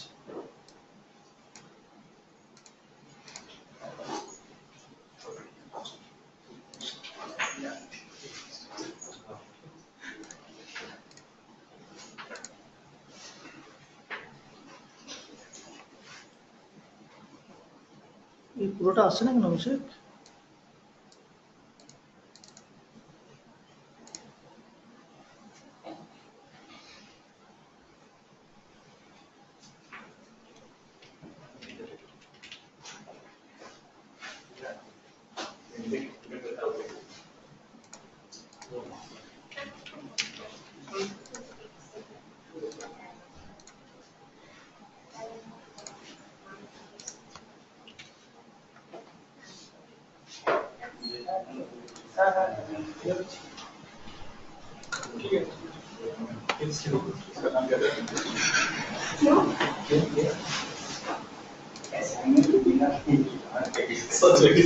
शुरू हो गया বন্ধ হয়ে